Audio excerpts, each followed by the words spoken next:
All right. Hey, welcome everyone. We're here for our second meeting of July 19th, 2021, regular council meeting. And Judy, why don't you call the roll, please? Ouch. I'm here. McQueen. Here. Still. Here. Krieger. Here. Phyllis. Here. Also present is village manager, Ms. Tracy Alvarado. Public Works Director, Johnny Burns. Planning and Zoning Administrator, Louise Spinner. Village Solicitor, Dan Parsons. And he is chief on this. Yes, he is. And Johnny, you got Johnny Burns tonight, Devin. You got him. Yeah, and I guess I'll just mention, as we are still trying to figure out how we support the hybrid model, we're very glad that Lisa Krieger can be involved in the meeting today. And it looks like Philip is feeling lonely in rooms A and B. I did want to mention that I think I want to move Philip into this room to help navigate the Zoom piece, because I don't want to miss that aspect. And the other thing I want to say is, I guess I want to make sure, am I not being heard? I want to make sure that we are also thinking about the hybrid model with our planning commission and BZA meetings. And I don't know if we need to talk about that more during the manager's report, but I guess I want to make sure that we're thinking about those aspects with all these meetings. So we got a few announcements, I know. Marianne, why don't you start it off? Sure. So I wanted to make sure everyone read the most recent Yellow Springs news with the new column Down to Earth, which it's actually the fourth article. Once a month, the Environmental Commission the Yellow Springs News is hosting the Environmental Commission articles, and this last one was quite popular apparently by Vicki Hennessy on recycling, and she maybe coined the new term aspirational recycling. Well, I'm guilty of it. We probably are. Like, I always take my little metal bottle tops off and put them in the recycling. No, not supposed to do that. So I know Brian was very impressed. I'm going to turn it over to Brian, whatever else you would. Yeah, no, I mean, I am also guilty of aspirational recycling. This is confession night. Should we all? Well, but I think more importantly, like, Vicki just did a great job of boiling it down and reminding us that if you don't recycle responsibly, you ruin like batches of potentially recyclable material, which I know we don't want to do. Right. All right. Josue, I think you got a few announcements. Yes, Brian, thank you. I have a few. And I'll start with Dayton Street closures. We need to repair a significant water leak that's happening along Dayton Street from Kenneth Hamilton Way down to King Street. And so we'll have the road closed for at least one day, possibly two. And I want to share how we came to discover this leak. If you recall, early in the year, I announced that we would have an aggressive strategy to identify the water loss activity in our system. So we hired a company that does sonar detection, using sonar technology to detect leaks in our water in the pipes. And so we've discovered several leaks. One of them is this leak that's leaking over 100 gallons a minute. So we might have found where 4 million gallons of water go. So we'll be fixing it next Monday. I got two more things. The Little Art Theater will host a community event here at the John Bryan Center on July 31st. The movie that's playing is a classic, Ghostbusters. We aren't afraid of ghosts. So says the marquee. And movie will show at sunset, and there'll be some activities leading up to the movie. So you're all invited. Next, we have a community picnic. This is the return from COVID community picnic being sponsored by the Yellow Springs Development Corporation. And that would take place July 29th from 6 p.m. to 8:30 p.m. at Mills Lawn School. And finally, I want to welcome Lacey Fox, who is our new station manager. So Lacey, welcome. I also want to thank Sean Devine, who has been amazing addition to the team. And I'm happy but sad that he's leaving, but I can't thank him enough for all the great work that he's done to modernize Channel 5 and help us get through the pandemic. All right, thank you, Josue. Yeah, and any other announcements? Kevin? Laura? No. Okay, I do Marianne? one. I know that last year we did not have the neighborhood picnics. And this year we're not, village government is not officially sponsoring them. But I know in my neighborhood, we would like to do that. And I'm assuming that the village would be willing to put out some, those things to block off the road. Yes, we could do the barricades for the block parties. Mhm. Yeah, we can do the rest. Yes. So Right. any neighborhood that would like to do that, just go ahead, do it. Right? Yes. Yes. Just let us know. Let us know if you're closing any roads or you want to close any roads because Yeah, let's What do it about responsibly. From my, All right, well, that's actually, I have an announcement. yes, Lisa. Okay. While we're talking about picnics, the Yellow Springs Development Corporation is throwing a community picnic on July 29th from 6 to 8:30 at Mills Lawn. People are encouraged to bring their own picnic lunches and chairs if they want and come together and enjoy each other's community. July 29th. Also, I want to let people know early in the meeting rather than at the end with commission reports that the Art and Culture Commission has started an in-depth conversation about the cultural environment of Yellow Springs and in particular, how best to support cultural expressions of art and music. And I know a lot of people in Yellow Springs may be interested in engaging in this dialogue. Our next meeting is Wednesday, September 1st at 6:30 p.m. via Zoom. So if anybody is interested in attending that meeting on September 1st at 6:30, please contact either me or Judy Kintner, and we'll be certain that you get an invite to join in what we hope will be a really deep and meaningful dialogue. Thanks. Those are my announcements. All right, thanks a lot, Lisa. Yeah, so actually, I want to talk about one other issue before we get into the meeting. So I think everyone is aware that now 45 states are seeing major upticks in COVID. And I guess I want to be clear that, while in the past I've criticized Governor DeWine for not being more forthright about mask mandates, having been in New York State for the last week, I also don't have the appetite to revive mask mandates, but I do think we can be a little bit more responsible around facilitating spacing downtown. And so I think we're going to add this to the agenda, but I'll just kind of preface that I think there are two issues related to, we've been talking, and considering talking more about street vendors and street performers. And I see two issues. I see an immediate issue around space downtown.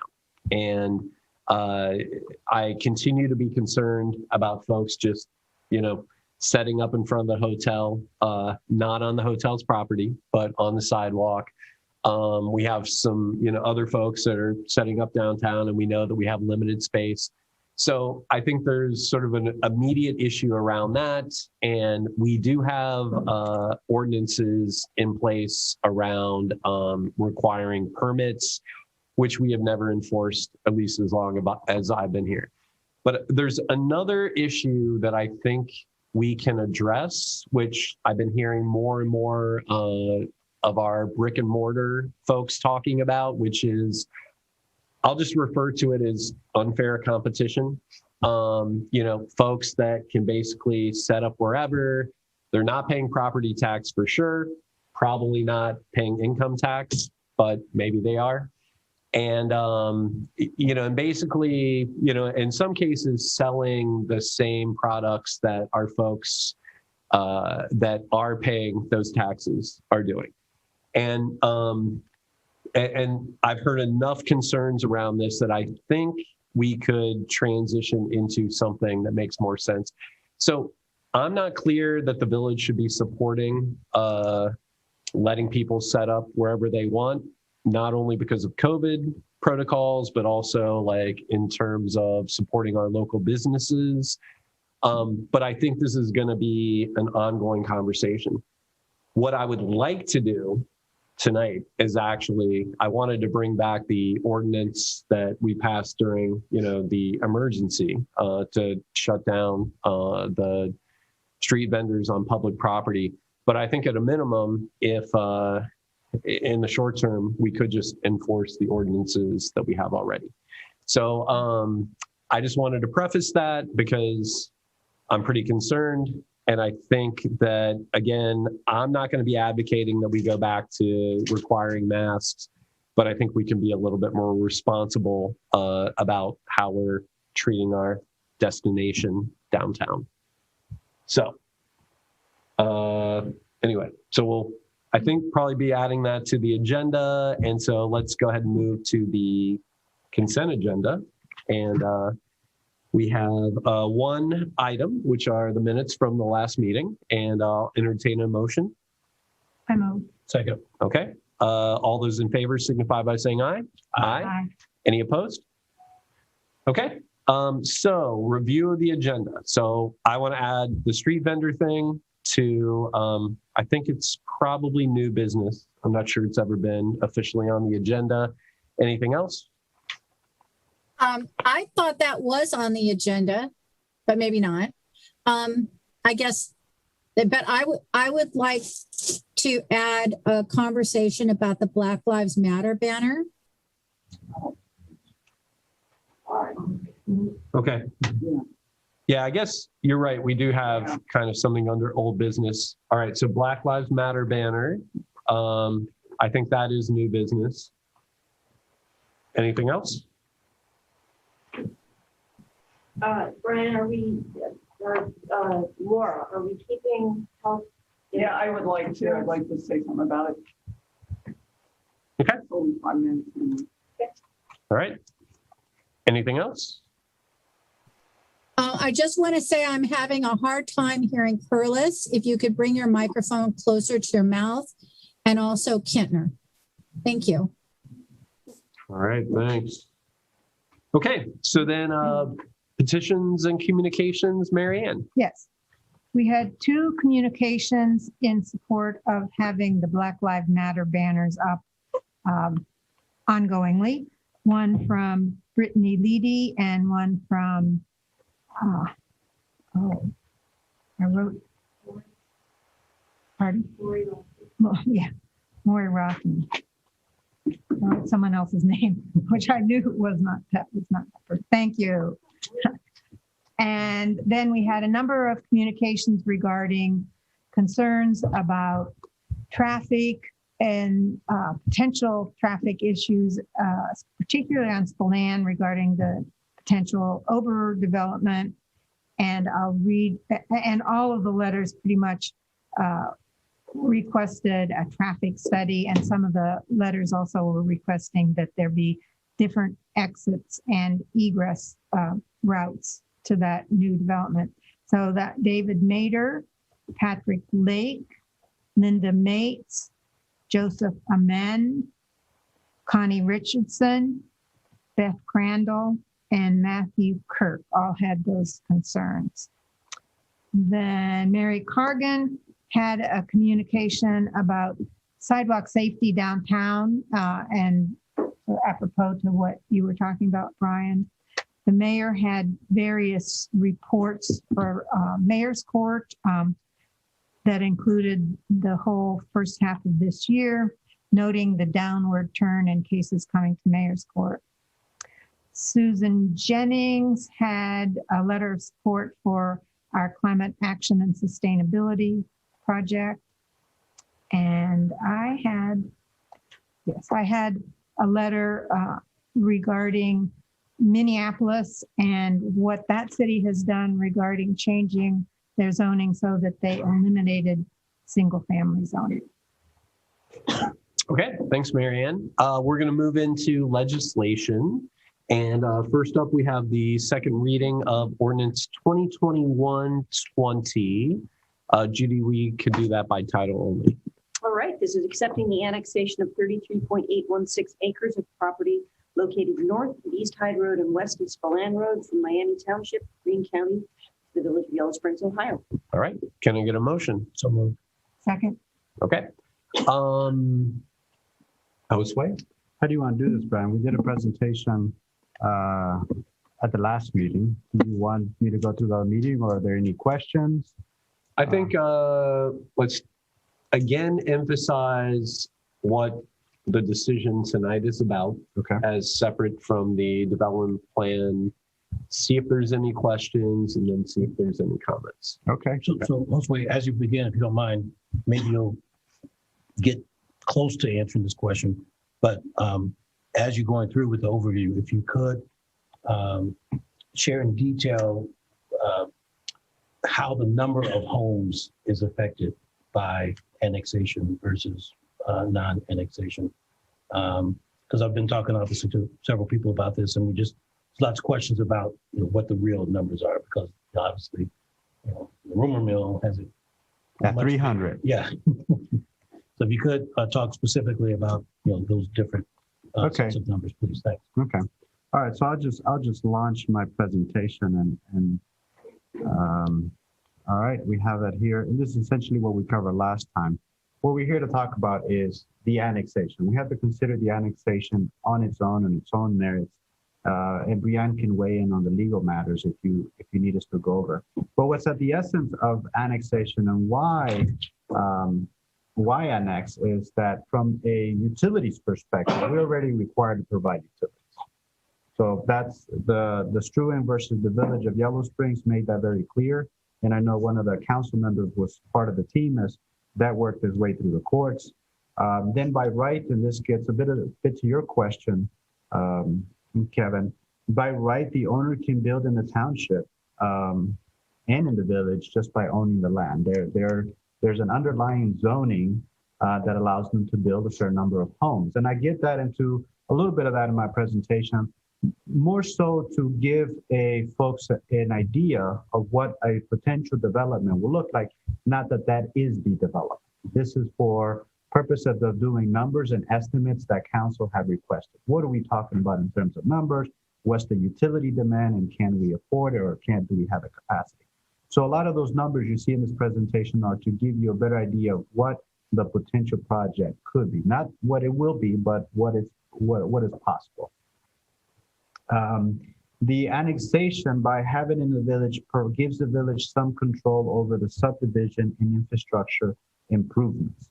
A good example of that is we can have the sidewalks meet certain standards, allow for better integration into the rest of the neighborhoods, and they'll look like part of an extension of the neighborhood. So those are things that we can ask for through the planning and zoning process as any development comes up. But that's separate from the annexation. So those are things that would fall under the village control once annexed, because we have set of standards. We have the zoning standards, we got stormwater mitigations that they would have to meet.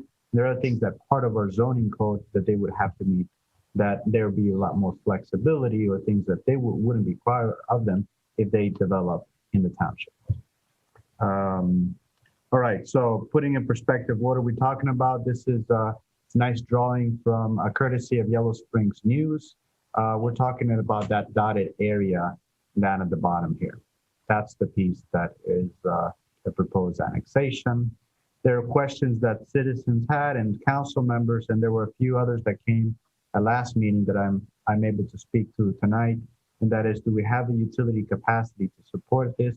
Yes, we do. What are the projected revenues? We've done some projections. Again, this is based on just some preliminary numbers, things that could be, doesn't necessarily mean that that's exactly what it would be. So how would this affect the population?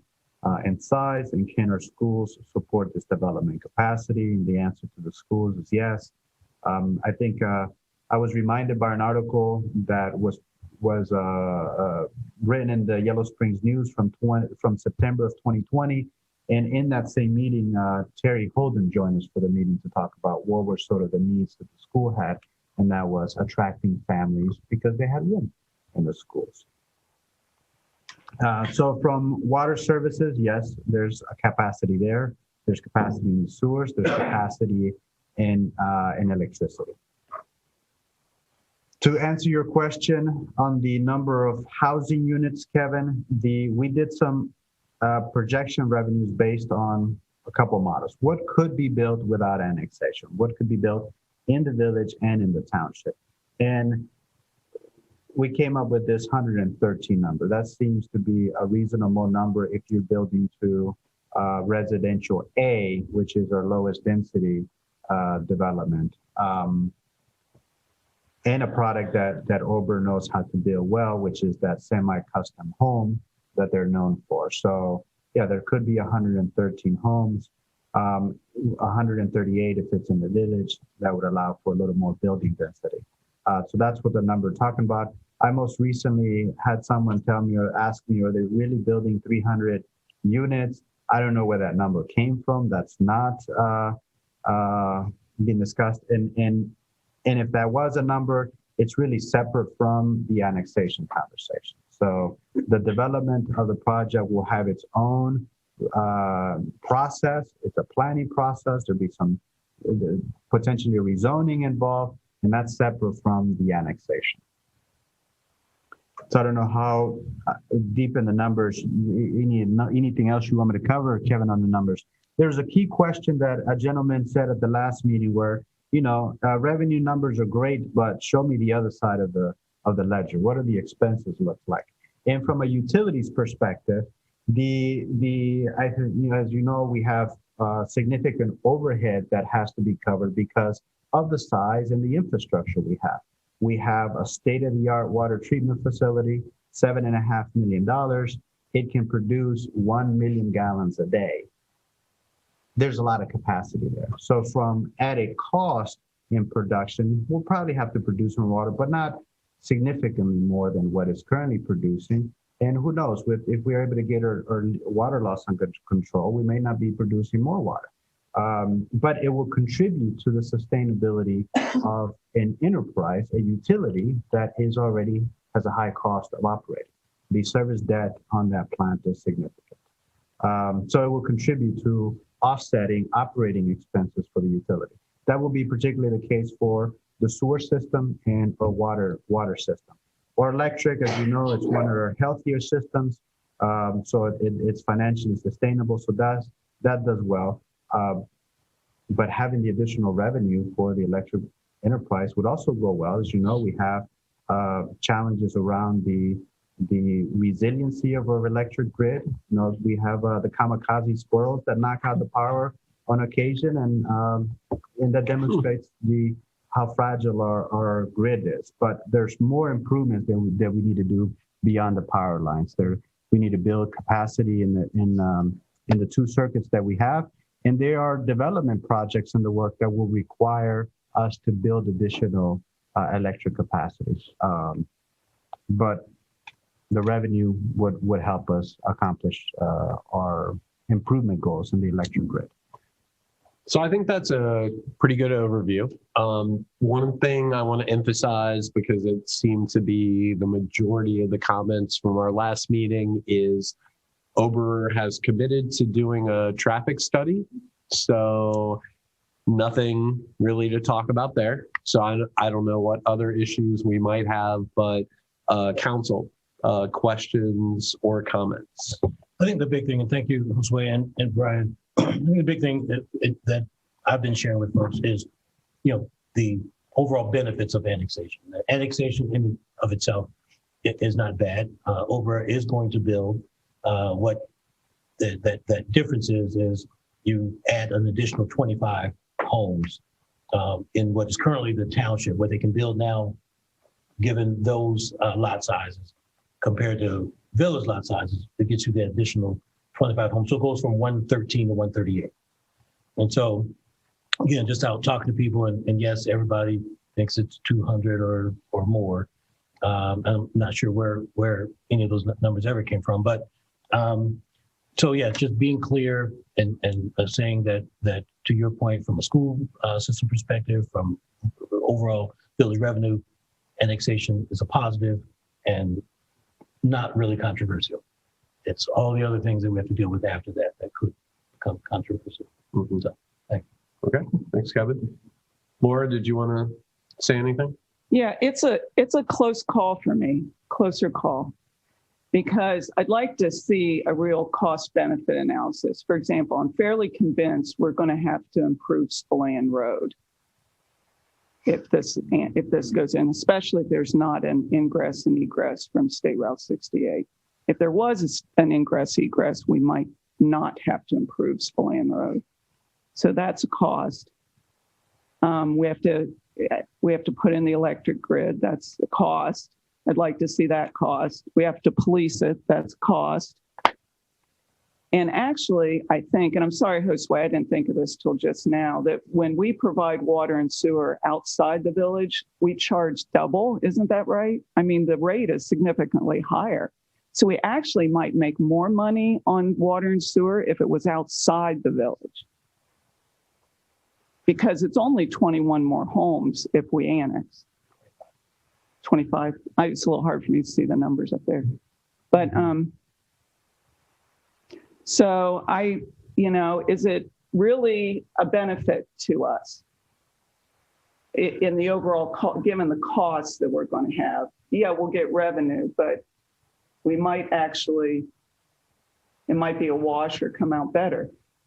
I can tell you from Josue's very fine presentation, the future residents would probably want to stay in the township, because what really increases the taxes is their property values go way up if they go into the village. That was the big difference in the numbers that I saw last time. So anyway, and I understand the development agreement is coming.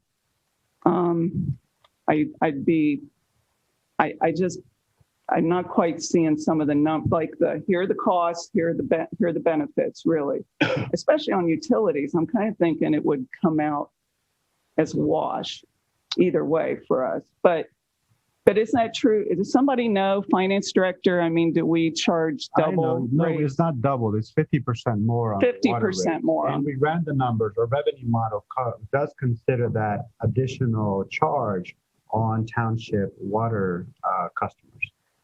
The other thing that it's factored in here is that once annexed, we also get the benefit of producing or of selling the electricity, which is our most efficient enterprise from an operating perspective. It is the healthiest. It is the one that makes money. So there is a contribution to water and sewer, but the significant benefit is in the electrical enterprise revenues. So that's the offset. So we did run the numbers, and Johnny and I spent several hours crunching these numbers on what the cost would be, and those are the cost difference. If you look at 113 homes, what does it look like on an annual revenue basis? So you see the difference is, what is that, 7,000 on those numbers. But what it indicates is that it's not a wash and it's not a loss. It does make more money if it's annexed in the town and into the village. But what are the costs? What are the costs? Well, the costs, we look at the electric enterprise, we're not losing money. It does help offset where we have enterprises that are struggling, which is our water and our sanitary system. So you're talking about a development that's the closest to our main line distribution. That's the closest to our water system. It is. So that's, if we're going to build a place that requires a lot of water, that is the place to do it, because that's where we have the newer infrastructure. And Johnny's on the line, and he can jump in on this. From a sewer perspective, almost 75% of our wastewater comes through the pump station right here across the street on Xenia Avenue. The sewer for this development will go directly to the plant as we have gravity-fed pipes to the system. Johnny, you want to weigh in on any of that? I agree with Josue. The annexation, if it does not happen, yes, we'll serve water, we'll serve sewer, but we do not get a benefit of serving electric, nor do we get the benefit of having the income tax and all that. With the annexation, we get added to the pot that the village is going to make. Without annexation, we're the only ones that doesn't get to benefit from this development. Do you have to add an employee to your electric crew if we add this development? Nope. Yeah, I mean, I do want to elevate what Johnny referred to, which is the income tax potential, which, I mean, I think some of these things, I mean, we can't totally have like firm numbers, but I think we can anticipate that better using our utilities and potentially capturing more income tax beyond the property taxes is pretty important. Marianne, did you want to? Well, I support the annexation primarily because I think we need more housing. I'm hopeful that it'll take some pressure off the housing market. And I'm also very hopeful that it will provide some different types of housing for people with different types of housing needs. I do appreciate Laura bringing up the cost, because there are costs, you know, once the streets are in and the utilities in, well, then we have to maintain them. And I also see the other side of having, we have the infrastructure, we have that overhead cost, and it's going to be shared by more people. So, and I don't think we're in a position to be able to nail down those numbers, as you say. But I think on the whole, will be a benefit for the community. All right, thanks, Marianne. Greg, do you want to say anything? Oh, yeah, Lisa, do you have any? Yeah, sorry. Welcome to hybrid. So Yeah. I can't see presentations, just want to let you know. I really appreciate the point about the sanitary system, because that was a big question for me. So I understand now that it doesn't come to the one on Xenia, right? Correct. So that was my big cost question. I also appreciate, the focus on costs. I am in favor of annexation because I want Yellow Springs to have some control. And I think, I'm really concerned that we're not to the point yet where we're talking about development. Voting yes for annexation is not making any decisions about the development. And I think that we want to have some control, and I don't think we can have control without a yes vote. Thanks. Thanks, Lisa. Greg, did you want to say anything? Okay, good. I saw Matthew Kirk's got a hand up. Matthew? Yeah. I'm muted here. While we're waiting, do you want me to raise my hand when I want to say something, or will you just call on me? You can just jump in. Okay, thanks. Okay, thanks. Let's try to push the edge on the hybrid thing, right? I think Smack. All right, am I on? Yes. Can you hear me? Yes. Okay, great. Yes, my name is Matthew Kirk. I live at 1745 Southview. And I love that we've been going through all the tangible costs. And let me say, I do support the development. I do support annexation. However, I think that as we talk about the tangible costs, it is very important to bring up the intangible costs of this development as well. Right now on our side of town, we do enjoy a style of life where you can walk in the street, your kids can ride their bike in the street. There's very much just an easy flow. And my reservations with this development, as it's been presented to this point, is as entirely cul-de-sac based development, which is auto-oriented, which we talk all the time about in an active transportation plan and other things in the village about how we want to improve walkability in the community. Well, a project like this, as it's presented now with just 2 points of ingress and egress, kind of does the opposite. Not only is it auto-oriented development, but it's going to spew out into the existing street infrastructure and become a burden to it. And there are things that can be done to alleviate that. If you just look at the existing development, for instance, let's compare what exists right now. Let's say Shawnee, Edgefield, Brookside, Miami, Spillane, and Southview. If you add up all the houses on those streets, that's the size of this development. Oh, plus Randall and Southgate. Forgot about those. So that's how big we're talking about if you just look at it from a physical number of houses that currently exist in space. If you look at the design of that area, all of those streets connect, Spillane to Southgate, Spillane to Southgate.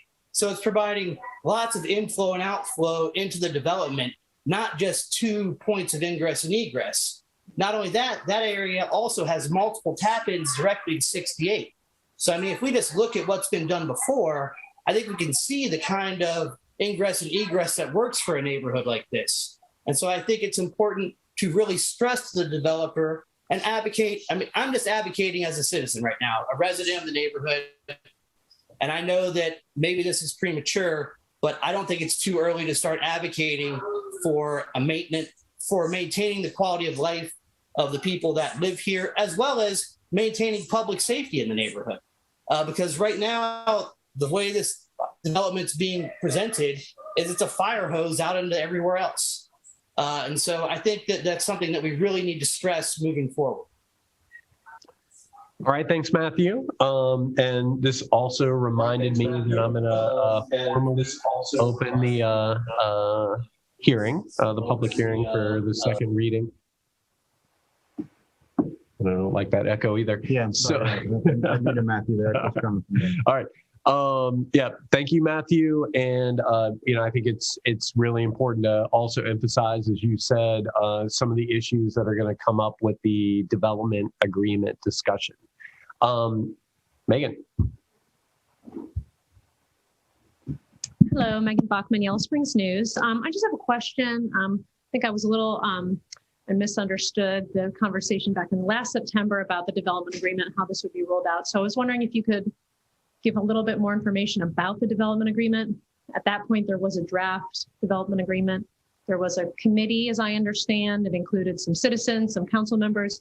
For the sake of transparency, I'd love to hear more about who's on that group, how often you've been meeting with the developer, and just some of the broad outlines of the shape of the development agreement. Thank you.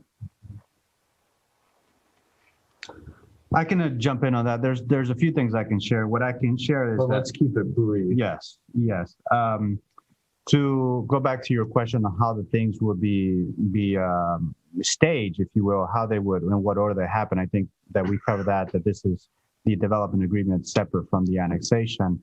We did have a committee meet about the broad perspective, the broad issues about the development agreement, which were connectivity, how would it integrate with the existing neighborhood, what were some of the things that we knew we needed to address, stormwater issues, parks, park dedication, affordability. Yes, we also talked about what are the products that would be considered or that we want to target. I mentioned earlier about Ober's ability to deliver a high quality semi-custom home.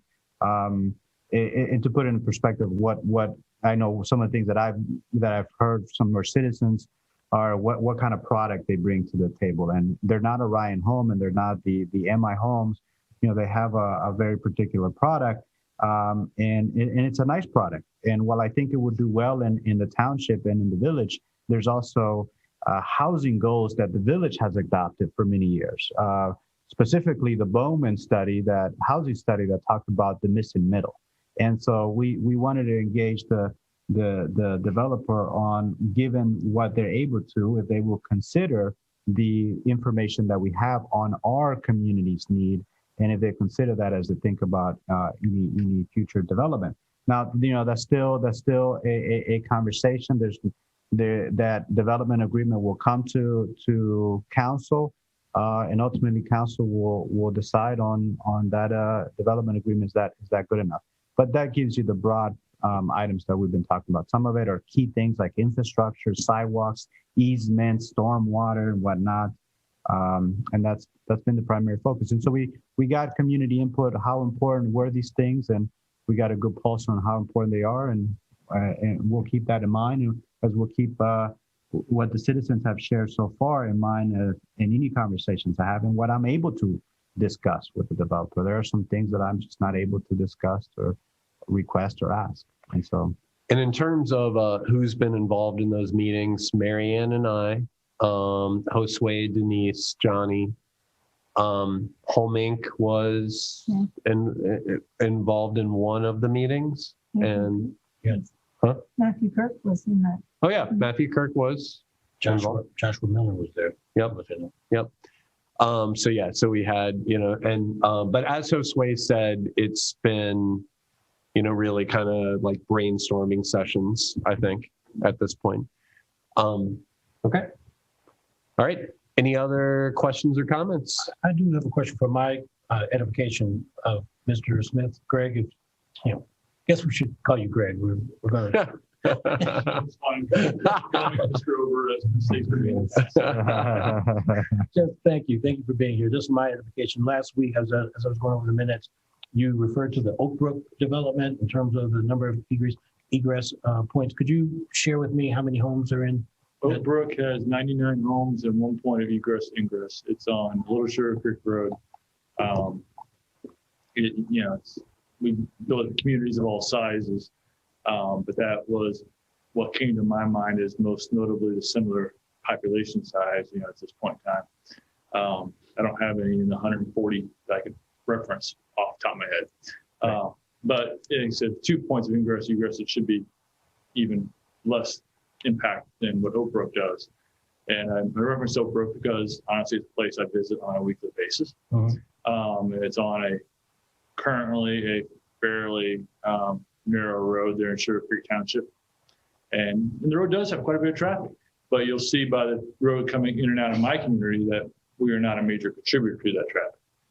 Like I said, there's a couple cars in and a couple cars out every 15 minutes, which may seem like a lot, but it's not really a major contributor to that traffic. You never have to wait to turn left into Oak Brook. You never have to wait to turn left out of Oak Brook. And usually left-hand turns are the most difficult to make. Okay. All right. Thank you. Appreciate that. Greg, you mentioned 99 units. What's the acreage size of that development? Do you know? It's fairly big lot development. So I think it's probably, I don't really know off the top of my head, but it's most likely around 100 acres. Sugar Creek Township has a little different perspective on affordability than Yellow Springs. Yeah. It's a horse of a different color, as they said. I'll leave that. All right. Thanks, Greg. Okay. Any other questions or comments from council members, citizens? Okay. I'm going to close the public hearing, and Judy, let's. Are you talking about the Oberer development? I think that's going to be citizen concerns. Thanks, Shia. Yes, I'll make sure you get in the mix. All right, so Judy, let's call the vote. Yes. Krieger. Yes. Hugh Curlis.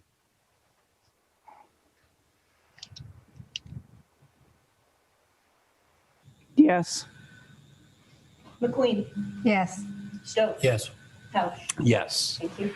Okay, next up we have ordinance 2021-21, and Judy will do that by title only as well. All right, this is amending Chapter 1262 regarding expiration and specific requirements, transient guest lodging.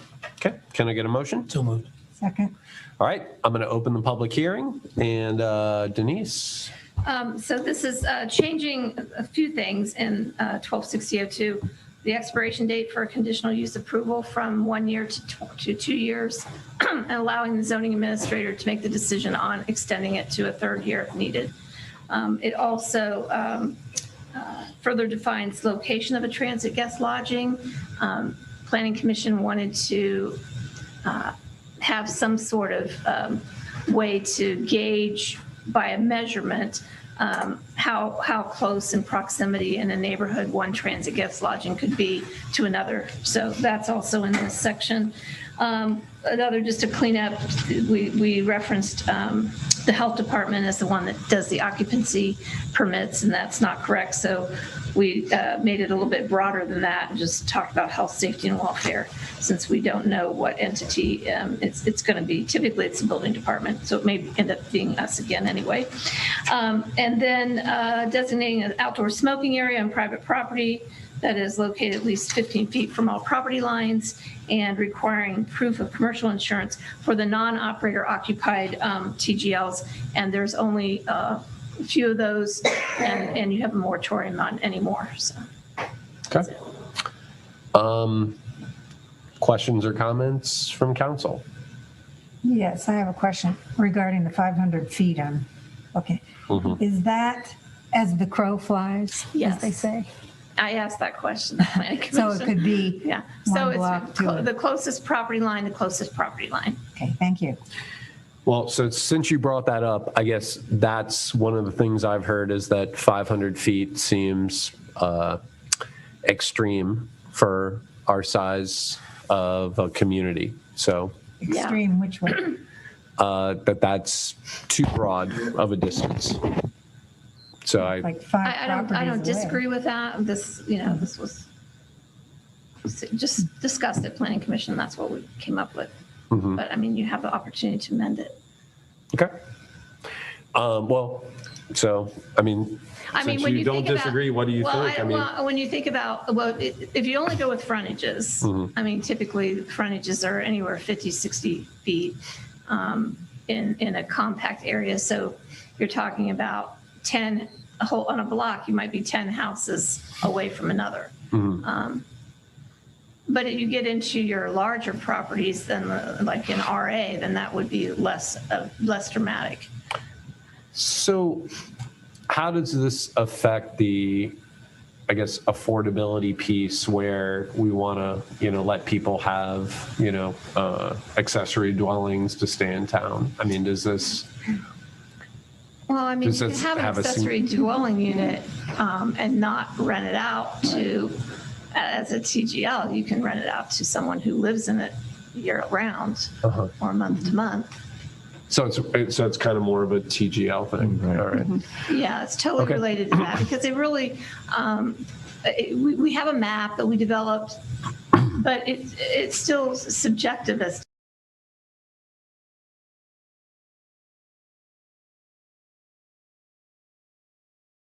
To make the 500 feet thing a recommendation as opposed to like a cut and dry kind of like. I would ask the solicitor if that's if you can make it a recommendation. The current code says proximity, so in terms of proximity, the 500 feet, again, that's based on a planning commission recommendation to council. Council, of course, can override the planning commission recommendation for the 500 feet and say, proximity is some different distance, but the planning commission wanted some more specific parameters on what exactly is proximity. Is there any room for someone to make a case that there should be an exception? Sure. Okay. I mean, and that's one of those things that when you look at our code, the way it's written, I would hate to say, okay, someone's going to make the case for an exception to a distance requirement and have to go to the BZA to get a variance for their TGL because they're 499 feet versus 500 feet. Mm-hmm. So it could be crafted to be less than 500 feet if the planning commission is satisfied that it's within a certain percentage of that limit. But planning commission asked for and is recommending to council that you actually put a number on proximity versus just a general subjective too close to each other. Well, what is too close to each other? Okay, but if we pass this and somebody could make a compelling case, they could get a variance. Is that what I'm hearing? Yes, they'd ask for basically a distance variance from the code, from the BZA saying, and it would be based on the same Duncan variance factors as far as, is it a significant distance that they're requesting? You know, is it right next door to each other, or is it, as I gave the example, 499 feet? Or even another street if you're counting from rear yard to rear yard. Okay. And again, those variance factors are based on unique characteristics such as lot size, frontages, that sort of thing. All right. Cool. Clear. Yeah, I have a question. I'm forgetting. How are we limiting, or are we, non-owner occupied TGL? There aren't any more after it went into. Okay, so these would be owner occupied. Right. Right. I have a question though. The current moratorium, my understanding, correct me if I'm wrong, please, it's not really permanent, and it's since Yeah, we revisit it. Yeah. okay. So Yeah. just to be clear, then it's not. I mean, it's temporary based on the total number, and as the number changes, that 30%. No, that's not what council passed. Council passed We said we'd revisit it at least annually. Yeah, Okay. but for now, there are no new applications. If someone wants to apply as a non-operator occupied, they apply with Denise, and Denise says, you're not the operator. It can't even go to planning commission because Okay. of the way the zoning code is right now. Gotcha. Thank you very much. Okay. Other questions or comments? Questions? Yeah, well, I'll just make a comment. I'm comfortable with this because if someone has an accessory dwelling, whether it's attached to their house or not attached, there are all different ways that they might use that. You know, they might want to have their family, their kids, adult kids come in for part of the time. So, you know, I'm comfortable with not regulating that more. Mm-hmm. Yeah, it does remind me, you guys can both sit down, that, you know, number one, I think it's important to highlight that there's still a process when something, you know, may not make sense or does make sense. But it also reminds me, so I guess I want to make sure there's a clear message to Planning Commission that council's policy is still committed to supporting affordability and people being able to stay in town, right? So we don't want to limit those uses around accessory dwellings in a way that doesn't, you know, stay in line with that. But it does also remind me, one of my notes is that we need to prioritize the meeting between council and planning commission. I want that to happen very soon because I feel there's a disconnect about setting policy versus, you know, sort of looking at factors and making decisions. And maybe planning commission may be taking some liberties that they shouldn't. to be straightforward. Okay, so anyway, so I just, before I forgot that, any questions, comments from citizens? Megan?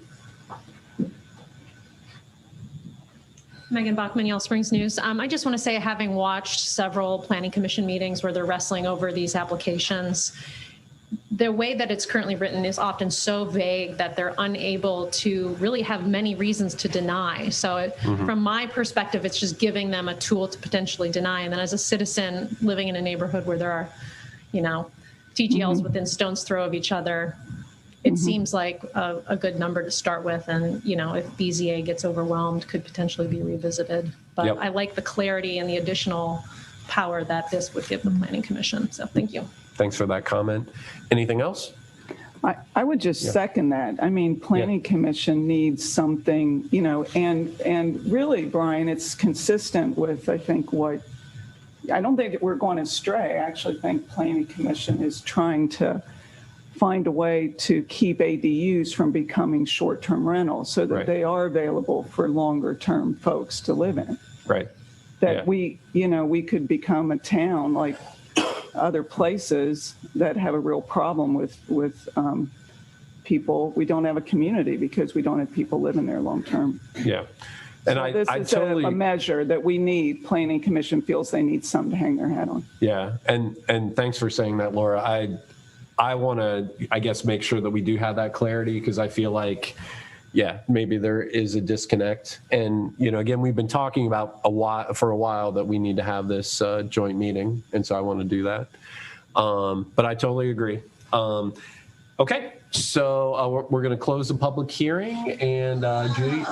No, we're not there. Not there yet. So I will make sure you will not be missed. I promise. Okay, Judy, if we can, I see a hand up. I don't know if we're taking it. Matthew, you have another comment? Okay. All right, well, let's go ahead and call the roll then. Stokes. Yes. Curlis. Yes. Krieger. Yes. McQueen. Yes. Couch. Yes. Thank you. Okay, 2021-22, title only, please. This is amending chapter 1268 regarding expiration. Okay, can I get a motion? So moved. Second.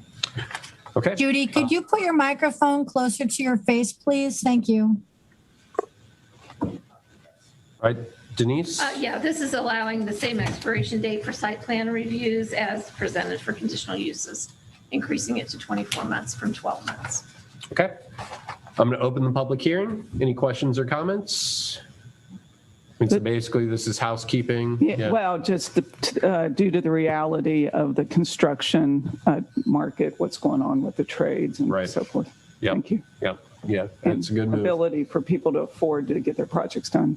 Yep. In a timely manner. Yes. Okay. Close the public hearing. Judy, let's do the roll. McQueen.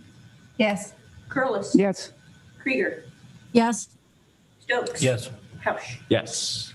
Okay. 2021-23, title only, please. That is amending chapter 1278 regarding decisions of the Board of Zoning Appeals. Okay. Can I get a motion? Second. All right. Going to open the public hearing. Denise? This is a housekeeping. It's just changing the word expire to lapse when it relates to variances because they're permanent. Okay. Questions or comments? All right. I'm going to close the public hearing. Judy, call the roll. Curlis. Yes. Stokes. Yes. McQueen. Yes. Krieger. Yes. Couch. Yes. Okay. So we're going to move into resolution 2021-29. Judy, we can do that by title only as well. All right, this is authorizing the village manager to execute a contract with Piper Fernway to provide the village with a climate action and sustainability plan. Okay. Can I get a motion? So moved. Second. All right. Josue? Thank you, Brian. At the request of council, we're bringing back the resolution and a contract that is the proposed engagement with the contractor for the climate action and sustainability plan. We have previously shared the RFP with council. The resolution and the selection of Piper Fernway as the contractor for this project comes at the recommendation of the Environmental Commission. So talk a little bit about process. We put out an RFP. We reviewed 2 applicants. We put together a selection committee that reviewed the applications, scored the applications, interviewed the applicants, and then made a recommendation to the Environmental Commission. So what you have before you is a recommendation from the Environmental Commission to grant the contract to Piper Fernway to lead the climate action and sustainability plan. Okay. And Marianne, did I miss anything? Well, this is something that we started as a goal, council goal, to create a climate action plan. And I actually had been working on this for a year. And early on, actually it was Krista McGaugh said, you're not going to be able to do this without having someone paid to be the coordinator of it. So I feel we've had a good process. I'm very excited about this. And I think it's hopefully not too comprehensive for 6 months, but I think that we will get a lot done in the 6 months. And I'm particularly excited that it's not only involving the village government, but it'll involve other partners, public schools, Antioch College, both of whom were represented on the search committee. So I'm very pleased. Yeah, and I will add that, I when I looked at the statement of work, it's a pretty aggressive statement of work for the time frame, but we also have a pretty impressive candidate for the position. So I'm confident of what the outcomes will be. And if every single thing doesn't get done, I think we'll at least have a framework or some guidance on what our next best steps will be after that. Okay. All right, thank you. Sure. Any other questions or comments? All right, Judy, let's go. Lisa Krieger. Yes, please. So I'm very concerned that there were only 2 candidates considered. At an earlier point, we spent a lot of energy thinking about our hiring practices. And I want to know specifically why this was such a rush and what efforts were made to secure a more broad, diverse field of candidates. Where were we posting? Where did we advertise this at the historically Black universities, what did we do to try to recruit more broadly? Or, my impression is that this was just a slam dunk. So I want to hear more about that. Thank you. From a process perspective on the RFP, we follow our traditional channels, which is to post in the newspaper. So we did the Yellow Springs News, we did our website, and we went a little further. We did an outreach to the local universities. So we emailed Rice State University, we emailed it to the Hanley Sustainability Institute. And I don't have the list in front of me, but there were at least 3 other entities that we circulated this request to. So we did not just our basic requirements that we would do when an RFP is required, but we were a bit intentional reaching out to specific universities that specialize in this, such as the Hanley Institute in Dayton that specializes in this. We didn't get any RFP responses from them, but we did attempt to get a proposal from them.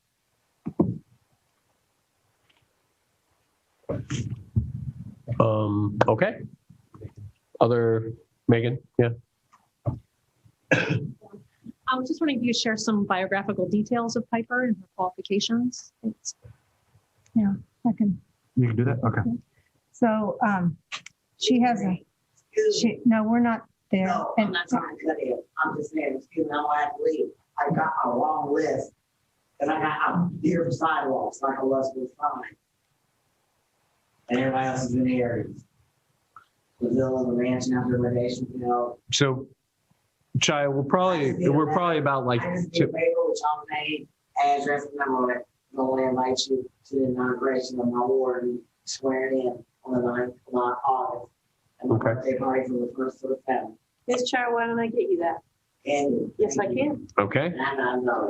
I got a long letter, I got beat up by the paramedics today. And the ambulance. I'm always felt safe with nut out. See. All right, we'll take care. Where I fell, Yep. Taking in beds, 39 beds. All right. 39 beds in nut out. 29 beds in the shop. $4,500 worth of beds this month. And they beat me up this morning. Wow. Get my head right. Police came and everything.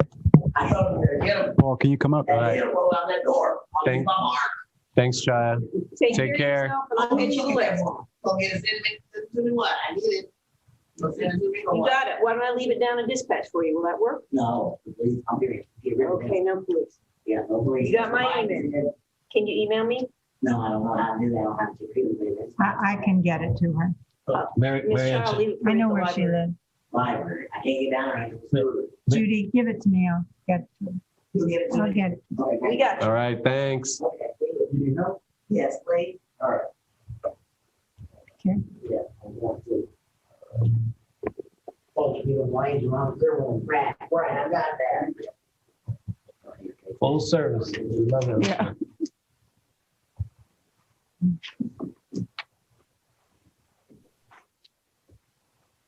This goes for everybody. It's your heritage. Who's the boys and girls in the lead mark? This is Mark. You want me to push that? And there's 2 people waiting in the waiting room up there. So, Is that Philip? Can you get it? Okay, So you were gonna, Yeah, in Piper? answer to the question about her background. Piper has a degree in biomedical engineering from Case Western Reserve. And most of her experience, a decade, I think, with Bon Appetit, with working with maybe about 20 universities around the country with their food program, and particularly focused on helping them develop local food programs. But she also went into the universities and worked on sustainability programs for them. So she worked with Oberlin, with Denison at Granville. Those are the two that I'm aware of in Ohio. So she has a pretty extensive background. I mean, and I think in regard to why, I don't know why we didn't have more. they're only hiring applications. But I suspect that this is we're asking someone to do a lot of work in a fairly short amount of time as a pilot project. And I know at least one person did not apply because of that reason. Okay. Any other questions or comments? All right, Judy, let's go ahead and do a roll call. All right. Krieger, No. McQueen, Yes. Curlis, No. Stokes, Yes. Tausch. Yes. Okay. Yeah, I guess I want to close that one by what I think gets lost in these discussions is how important it is that we proactively, if that's even possible anymore, address climate change. And so I think that is hugely important for this village. And so Marianne, thank you, and Josue as well for pushing this forward. Okay, we have one more resolution, which is 2021-23. I don't know, 2021-30. Yes. Title only, please. This is committing a total of $12,000 to the Yellow Springs Home Inc. Major Repair Initiative from the village 2022 fiscal budget in support of a USDA housing preservation grant contingent upon award of grant funds. Can I get a motion? So moved. Second. All right.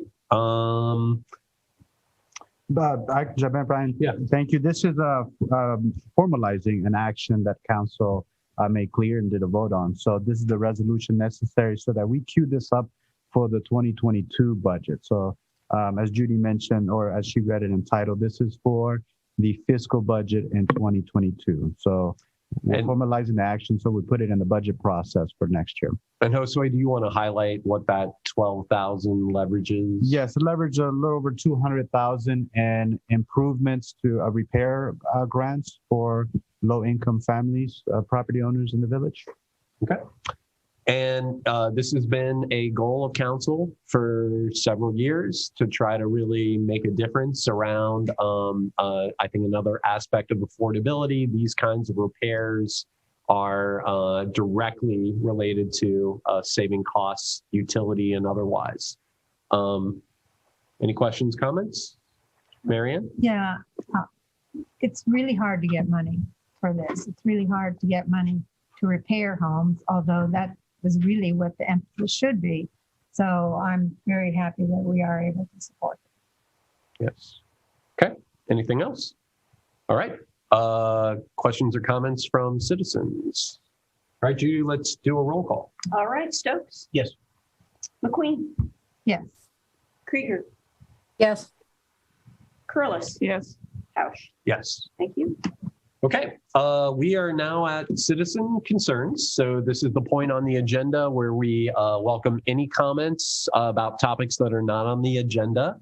Judy will time those at 3 minutes, and we like to be strict about staying within that time. Do we have any citizen concerns? Diane?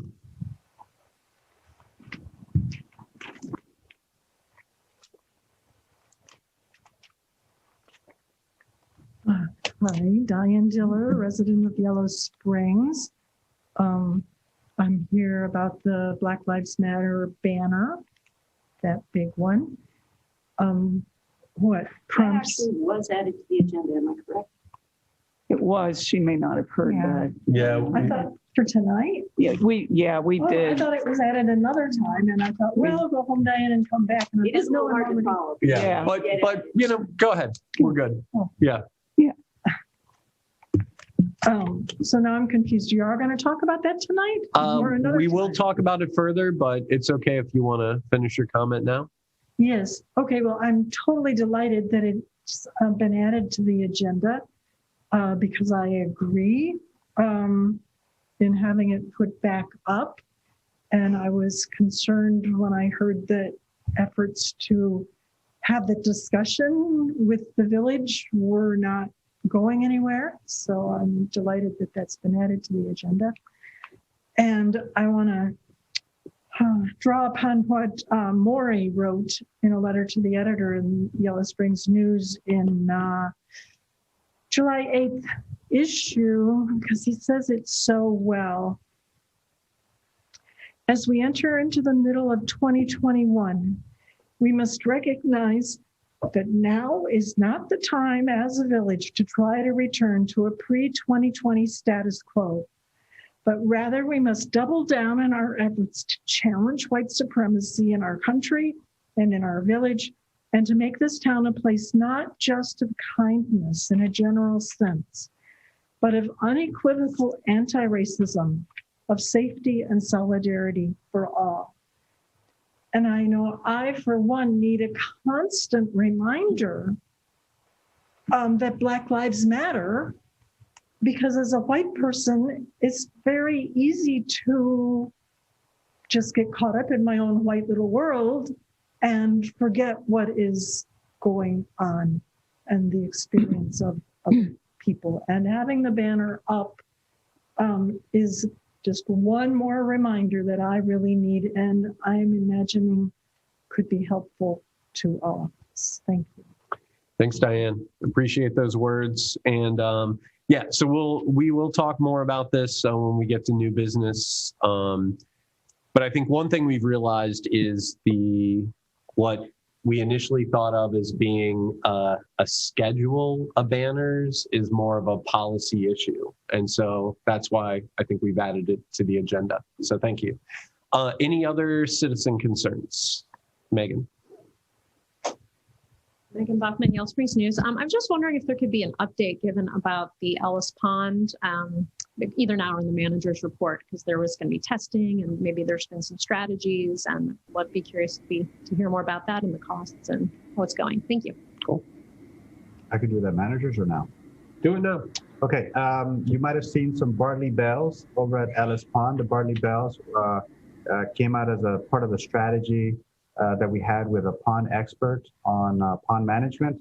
So we're doing a couple of things. We're doing the Bartley Bells to inhibit any additional algae growth, and we are laying down conduit and wiring for the aeration pumps. Previously, in last council session, we talked about the aeration pumps. Council approved us moving forward with the aeration pumps. So we were able to procure the pumps. They were back ordered, took some time to get the pumps, as it's a common to get anything these days. So we've got pumps, and the team is working on scheduling the installation. Johnny, I see you went on camera. You want to add anything?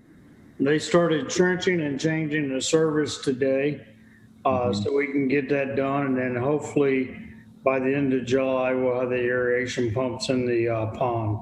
But the Bartley Bells, that's the environmentally safe way of killing the algae, the bad algae, I should say. Some of the algae is good, but the Bartley Bells is a natural product that decomposes and gets rid of the bad algae. What is that? What are they? The algae or the Bartley? The Bartley Bell? Barley. Barley. Oh, it's just bales of barley. Yes. Wow. So they're Cool. they're staked into the Yeah, pond. I saw them. I didn't. Yeah. Now, in terms of the fish kill, we did do water testing at the site, and Johnny, was it 5 tests And 4 of those 5 tests came back with low dissolved oxygen levels, which are expected to have contributed to the dead fish happen. Hey, Josue, I think it's also, the pond was dredged out back in the day, but a lot of people don't realize that Ellis Pond right now as it stands is only 2.5 feet deep all the way across it. Yeah, so don't go swimming. Not very deep. So therefore, the sun plays a bad role for the heat of the pond and the fish kill as well. Yeah.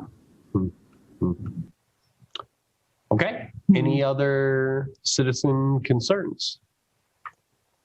I see a hand up, Matthew. I don't know if this is the new one. Yeah, I'm not sure if that's Matthew's like continued hand. Yeah. So. Up, now he's on camera.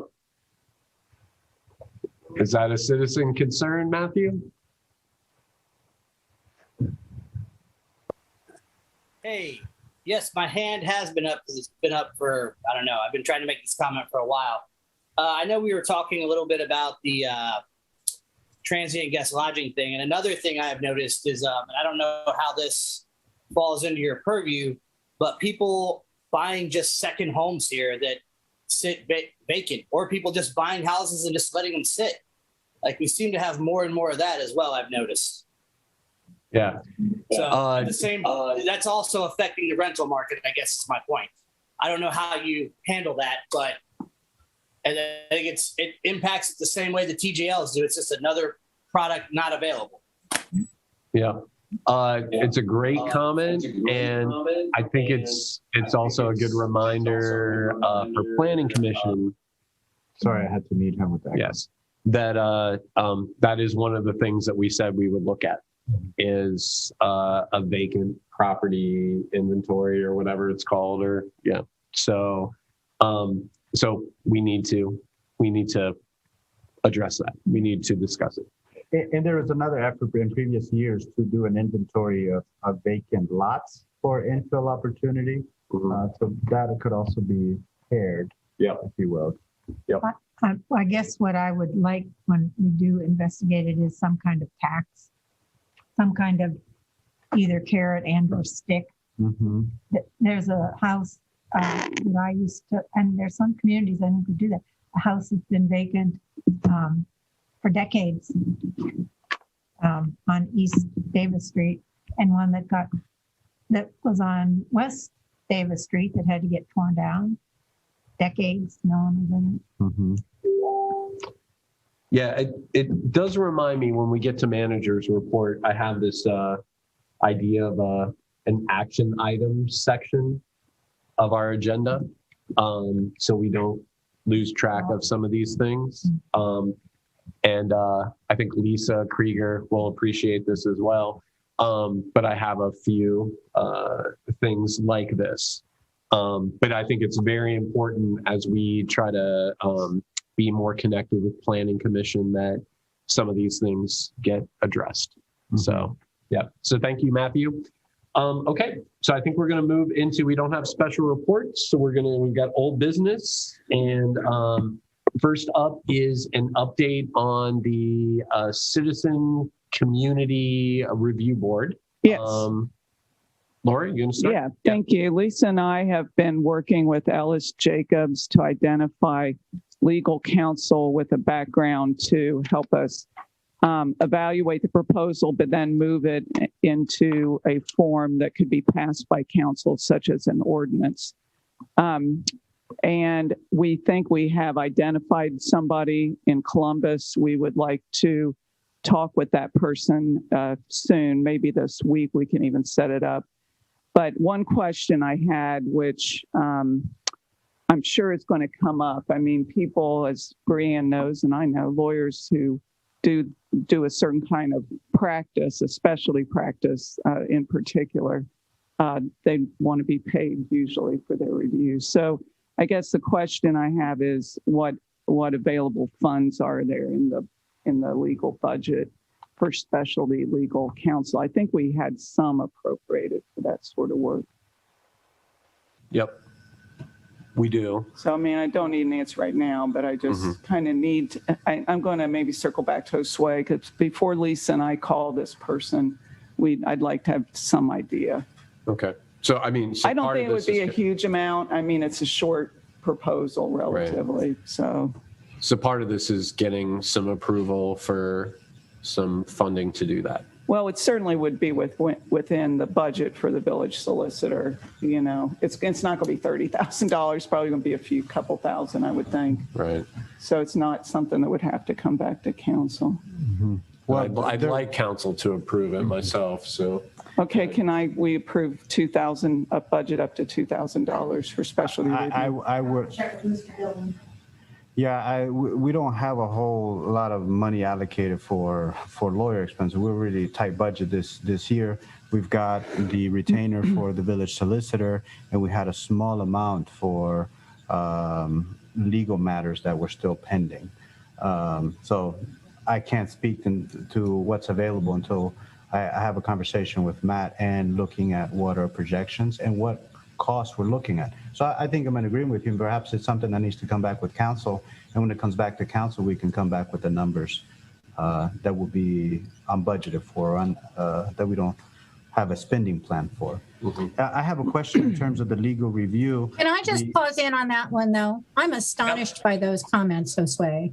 I'm astonished because we've proven by votes tonight our flexibility in finding budget for things that are on our goals. This is on our goal, and I don't think any of us can possibly move forward with this without having an external legal review that lets us know if things have to change in the proposal, and it's not going to be that much money. So I am really astonished by your comments, and I think waiting until another council meeting will continue to slow this down. And I also support pre-approving a small budget. I mean, that's a motion. That's a motion. Yeah. And I'll second. For a motion for how much? $2,000? $2,000. Second. And Laura, did you want to add something? Oh, I just want to add, I mean, I started in May trying to get a meeting with Josue about things like this, like what's in the budget. I need information. I need to know what's in the budget. What do we need to do to make this legal review happen? Lisa tried the same thing. So this is not last minute. This is not for lack of trying. We have tried. And we were not able to get the information we needed in a timely manner. So I really don't want to lose another month when what I want to do at the next council meeting is bring a ordinance to you. And I think I know where it would fit into the chapter. I think it's going to be in the board and commissions section of our code. I think that's where it's going to go. And I want to bring a draft ordinance to you for first reading. I'd like to add another comment. Josue and I had a conversation after the CRB was reviewed, and we share a concern that there may be elements of the current proposal that are not going to be possible going forward, and that the obvious next step was an external legal review. And I then said that I was going to get to work on that, and Josue agreed. And at that time, I did not hear an objection about that was the next step. So I just want to point out, Josue, I really appreciated you supporting us moving forward on this external review. And I just don't think this is that much money. After all the work that's gone into moving forward with the Citizen Review Board for my entire tenure as a council member. Kevin, Marianne? Well, so where are we? The motion is. Yeah, I think we're going to take a vote after any other comments or whatever. Well,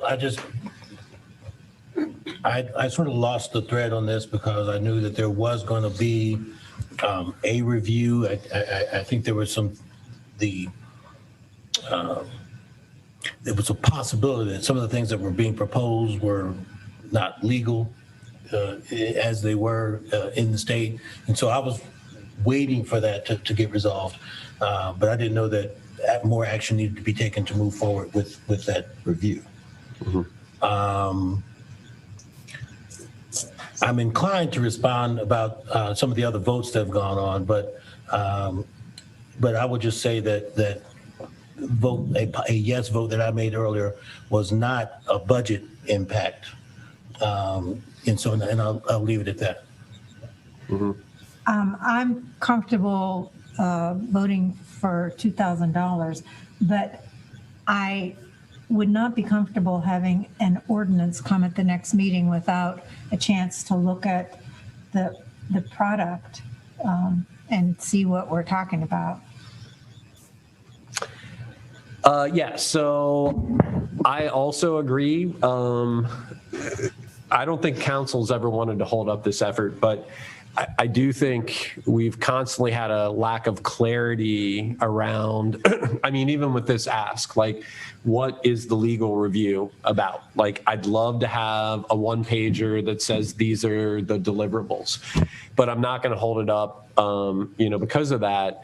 But I think in general, there are lots of different ways that we can get at this. I mean, Lisa and Marianne had worked on like mediation being involved. I think we've all agreed that, having some kind of, outside perspective and separation is really important. But I certainly wouldn't want it to feel that, that we are asking inappropriate questions or holding things up. I have never seen a clear proposal around this, and that includes what we got from the 365 project. There was a lot of editorializing, honestly, from Laura, about like getting rid of the dispatch and whatnot. It's very confusing. So that's not in that CRB. Yeah. That's not in that CRB proposal. Yes, it is.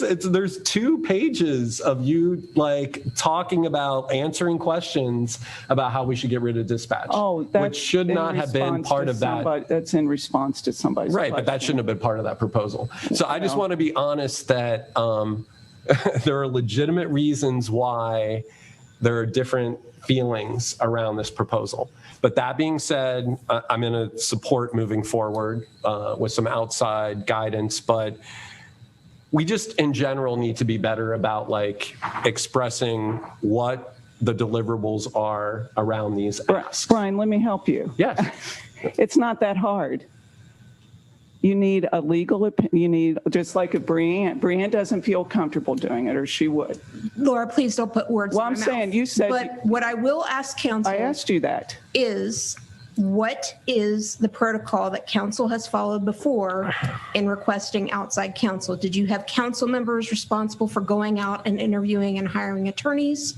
Or did you actually have your solicitor go find those people when the solicitor said, look, this legislation as it's presented, or this proposal as it's presented, even though it's not legislation yet, would So actually it's been the latter. Would actually divert my responsibilities. And my opinion at that time, I discussed it with Josue, was I do not feel comfortable rendering an opinion on this proposal because it is taking away and opining on the solicitor's job when they're saying they want to create, whether you call it an inspector general, whether you call it board counsel, whatever you call it, it's saying they've got to have counsel separate from the solicitor. Therefore, it creates, from an ethical standpoint, a conflict of interest for me to say, oh yes, I'm giving my work away. So in the past, stripped of the discussion of the CRB, when you had a situation where the village needed outside legal counsel because your solicitor could not render an opinion on it, did the solicitor recommend an attorney to you, or did council go find an attorney? Because I would be more than happy to recommend an attorney, but I understand, and I don't discount the work that Councilmember Carlos and Councilmember Krieger have done with Mr. Jacobs, because they've been involved in the process the whole time. But I can recommend who would be an experienced person to weigh in on what I see as some of the charter challenges with implementing the proposal as it's been presented. So Yeah, I would like your recommendation. That's the way we've done it before.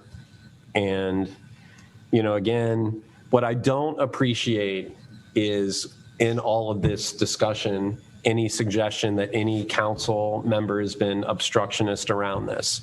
We have tried to figure out a way to do this like above board and also in a way that makes sense for our community. So, anyway, some of the comments tonight are a little bit frustrating. So I don't know where we go. Yeah, I do think it makes sense for you to reach out and make a recommendation, and I would suggest that Lisa or Laura or Ellis or whomever has someone in mind, give that name to you. Because it might be the same person. I don't know. They have not said to me, we are thinking of this person. Because the individuals I know that have experience with civilian review boards and police advisory groups, most of them are in Columbus as well. Well, I agree. I think sticking with what we've done and not trying to make this different than any other situation, just do what we've done before. Quite honestly, I could probably debate whether separate counsel is required when all we're asking for is an interpretation of law. But I don't want to get into that. It seems like we've established the plateau that it has to be separate, and I am not in 100% agreement with that. So, but I do believe we should stick with what the approach we've been doing. Allow professional courtesy to have its place, and allow our solicitor to make an appropriate recommendation, and we'll consider whoever else is potentially available. And I would happen to agree, as far as an appropriation for outside counsel, $2,000 is a reasonable amount. But again, where is that money going to come from? I would have to defer to Mr. Dillon, because if it's not budgeted, then it has to come from somewhere. Well, could I make a friendly amendment to the motion that we have Brianne make the recommendation to us? All right, I'll second that. And yeah, otherwise, I guess part of this is I don't think we need to discuss this piece again at council. So move forward with like sanction with the recognition that I think every council member really cares about this initiative. So Judy, let's call the roll. On the amendment, right? Yeah, let's do the amendment first and then. Could you restate the amendment? It was hard for me to hear. I apologize.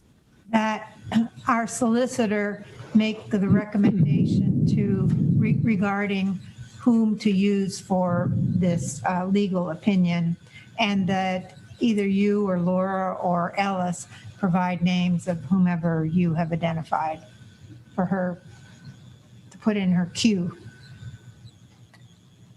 That just got to be a much longer friendly amendment than it started out. But I thought we were talking about budget. I thought there was a motion about budget. I didn't hear a budget element in that amendment. That was an amendment. This is an amendment to the $2,000 that we would agree to spend up to $2,000 for legal opinion, and that Brianne will make the recommendation of whom to give the legal opinion. Thank you. I just want to be clear. It's a little difficult being remote, so I really appreciate the patience. Thank you. Yeah. Okay, so I am calling the roll on the amendment, which is simply that Brianne Parcels is making the final recommendation. Yes. Stokes. Yes. McQueen. Yes. Krieger.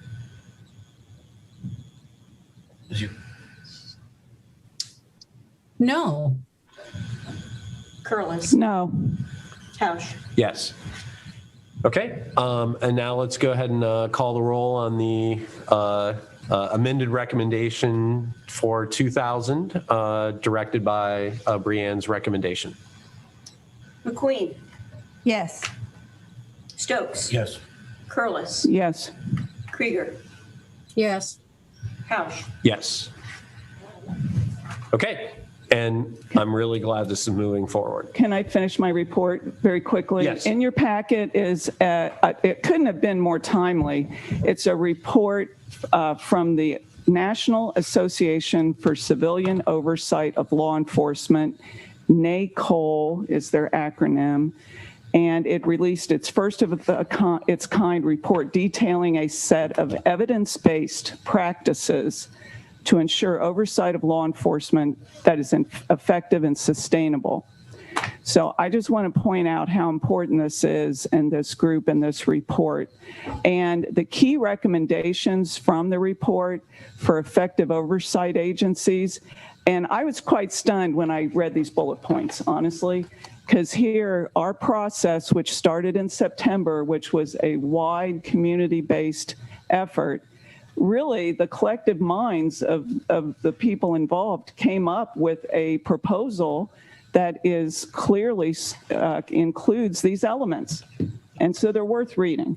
Political independence, clearly defined and sufficient authority and jurisdiction, adequate funding, staffing, and operational resources, unfettered access to law enforcement records, mandated cooperation of law enforcement personnel, required reporting to bring transparency to complaint, investigative, and disciplinary processes and operations of both civilian oversight and law enforcement agencies, and inclusion of diverse stakeholders throughout the process of creating or strengthening civilian oversight agencies.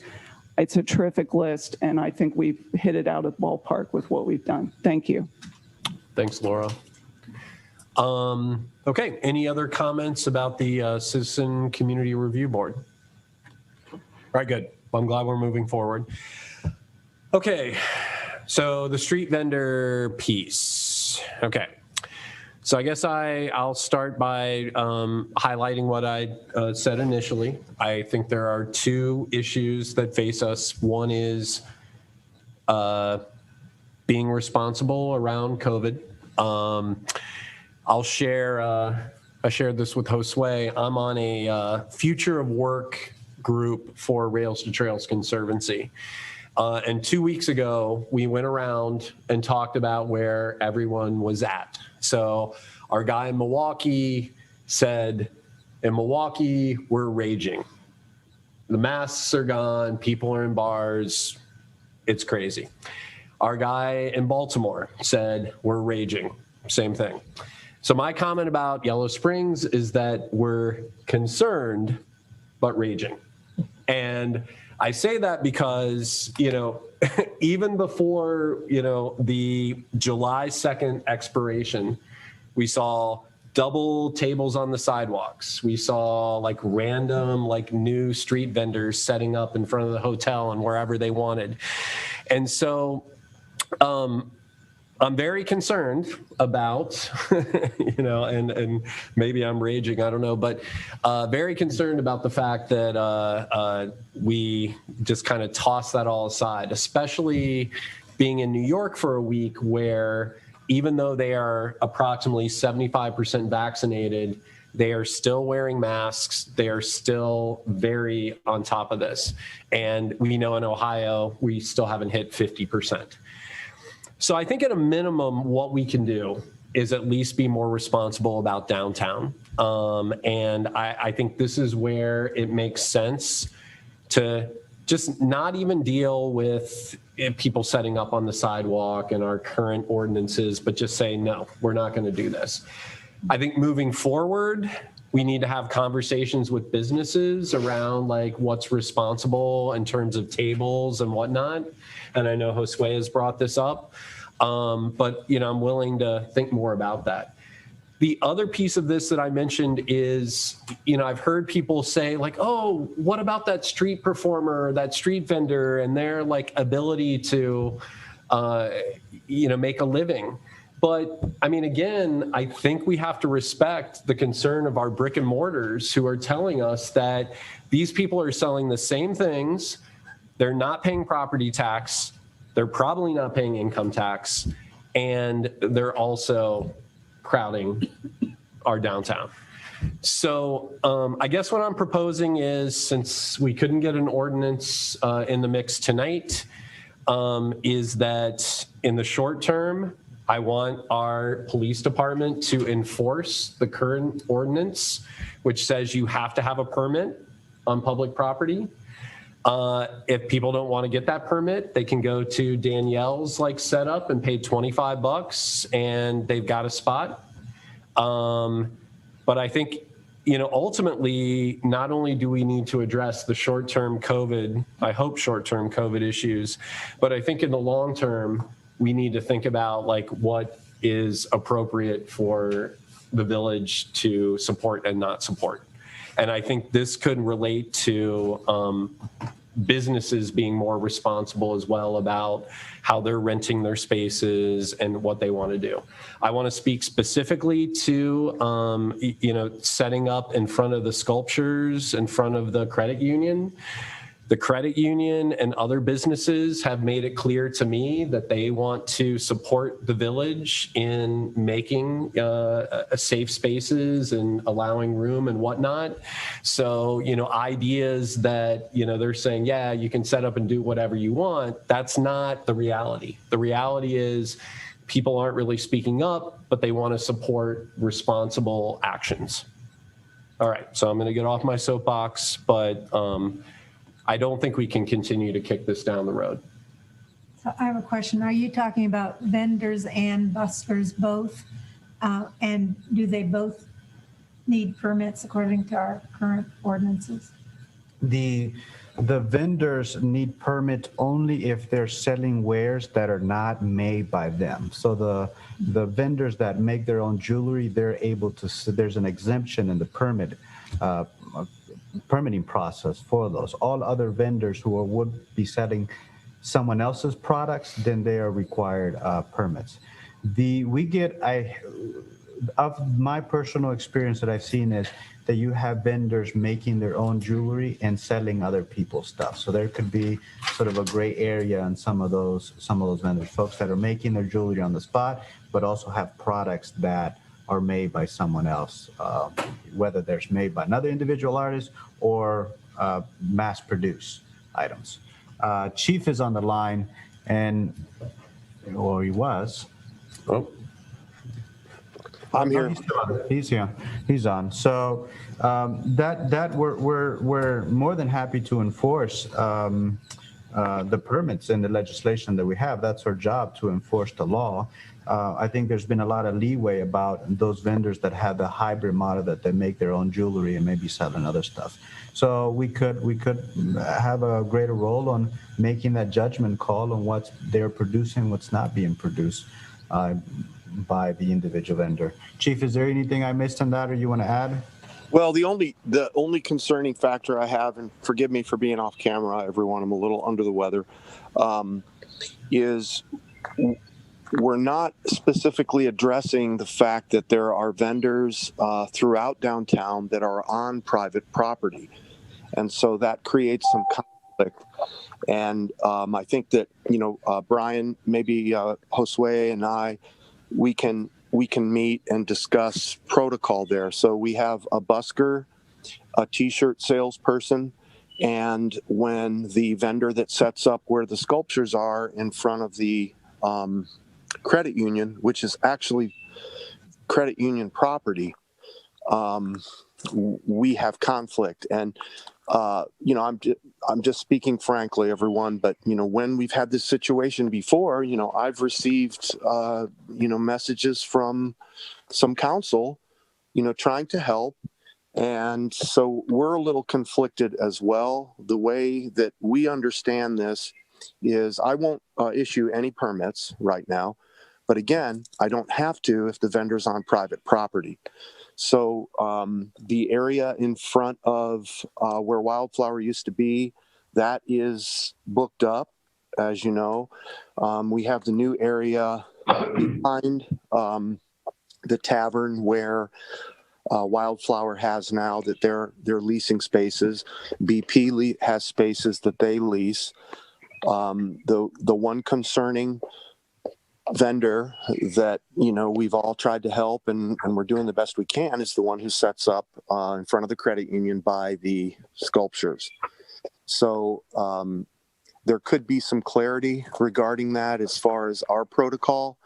And it's difficult for officers when we arrive and someone sets up, of course, and we ask them to move, and we'll handle it. We'll do a good job at it, but we need to set some boundaries because to many people that come, it doesn't seem fair to them.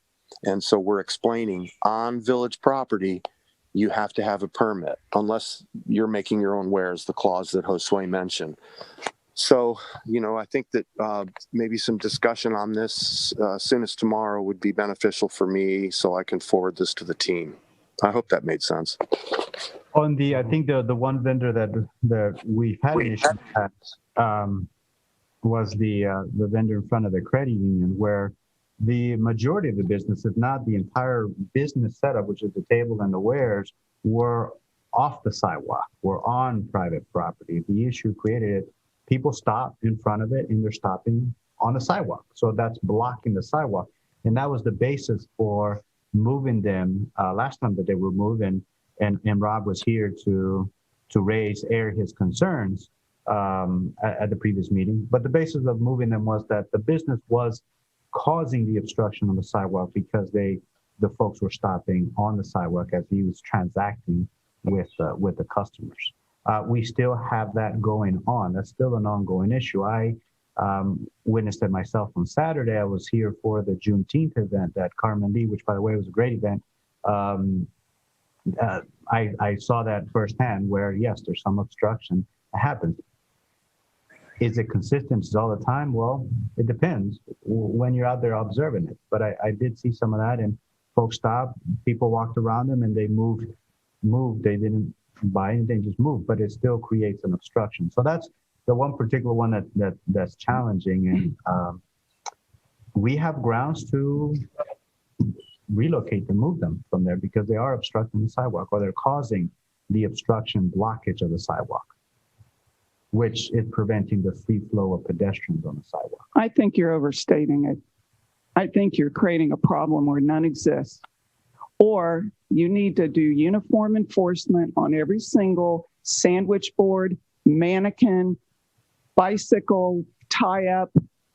There's so many things that people do that block, that quote-unquote block, and I think that's overstating it. Mm-hmm. I think they're in our right-of-way, usually paused temporarily, and we tolerate a whole lot of stuff on our sidewalks that are in the right-of-way. And to pick on one vendor who makes his living doing this for him and his family with wares he makes, I think is pretty mean-spirited, quite honestly. But if we're going to clear him off the sidewalk, we're going to clear everything. Mm-hmm.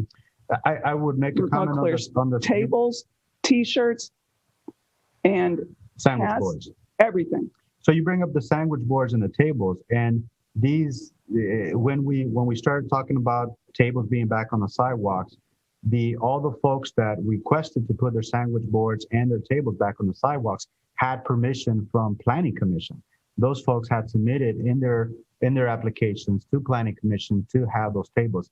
I actually got to see the meeting notes for the Green Canteen, and Planning Commission was very specific on where they would allow the tables to go. And so they've been adhering to those conditions set by Planning Commission. But you raise a good point on the sandwich signs and the tables.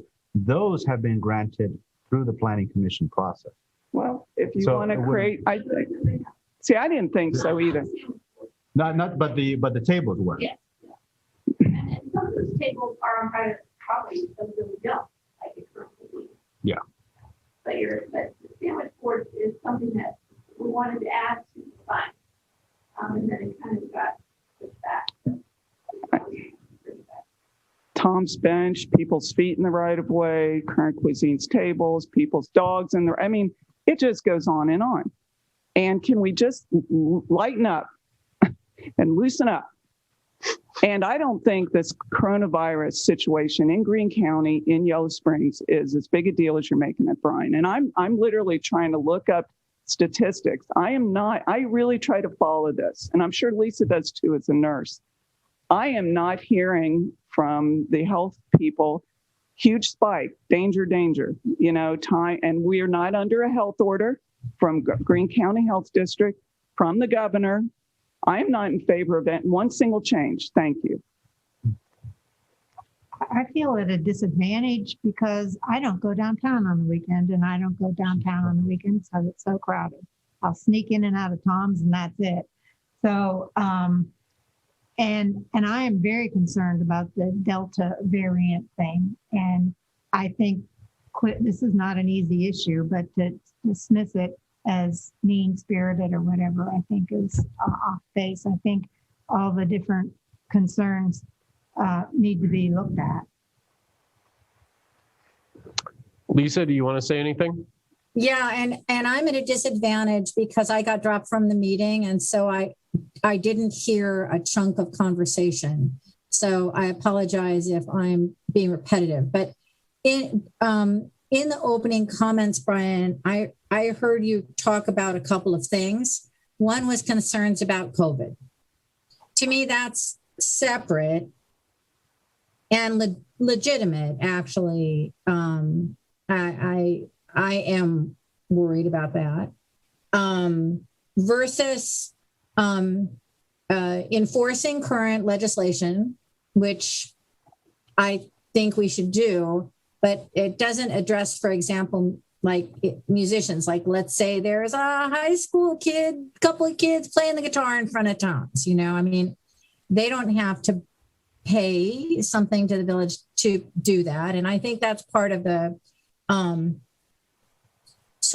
what I mentioned in opening comments that the Art and Culture Commission is talking about, the cultural environment of Yellow Springs and how best to keep Yellow Springs weird, like the t-shirts say, and to not totally lose that. So I think that there is still work to be done. Just thinking through what does that mean in terms of what the village does and what enforcement is. And I appreciate a correspondence that I had with Josue this week about, how are noise complaints handled. I also appreciate a conversation I had with Chief Carlson a couple of weeks ago. And, Chief Carlson is a musician himself and really expressed, support for having Yellow Springs have that freedom of cultural expression. So to me, that's really important. But to me, it's a separate issue. The idea of obstruction of sidewalks where it's not capable, people aren't capable of walking on the sidewalks. I was influenced by the letter of the person trying to come out of the senior center who had trouble navigating. So what I think is we're kind of mixing up a couple of elements and both, mixing COVID and physical distancing with some of these bigger issues of how do the actions that this council takes over time begin to transform the cultural expression of art and music in Yellow Springs to something that I don't want to do. So there's no recommendation there, but that's what I'm hearing in this conversation. Thanks. Thanks, Lisa. Kevin, anything you want to add? No, I think I am equally concerned about the virus. I don't think the pandemic is over. I think it's just a matter of time. And I'm not a medical expert, but I can read and I can see what's happening in other states, and I can remember where we were this time last year, where maybe our numbers weren't as bad as our neighbors, but we still had losses. So I think, we're still in the pandemic. We need to consider that. Separate issue, yes. I think enforcement it is important. I appreciate the friendly nature of some of our ordinances where we only respond based on complaints.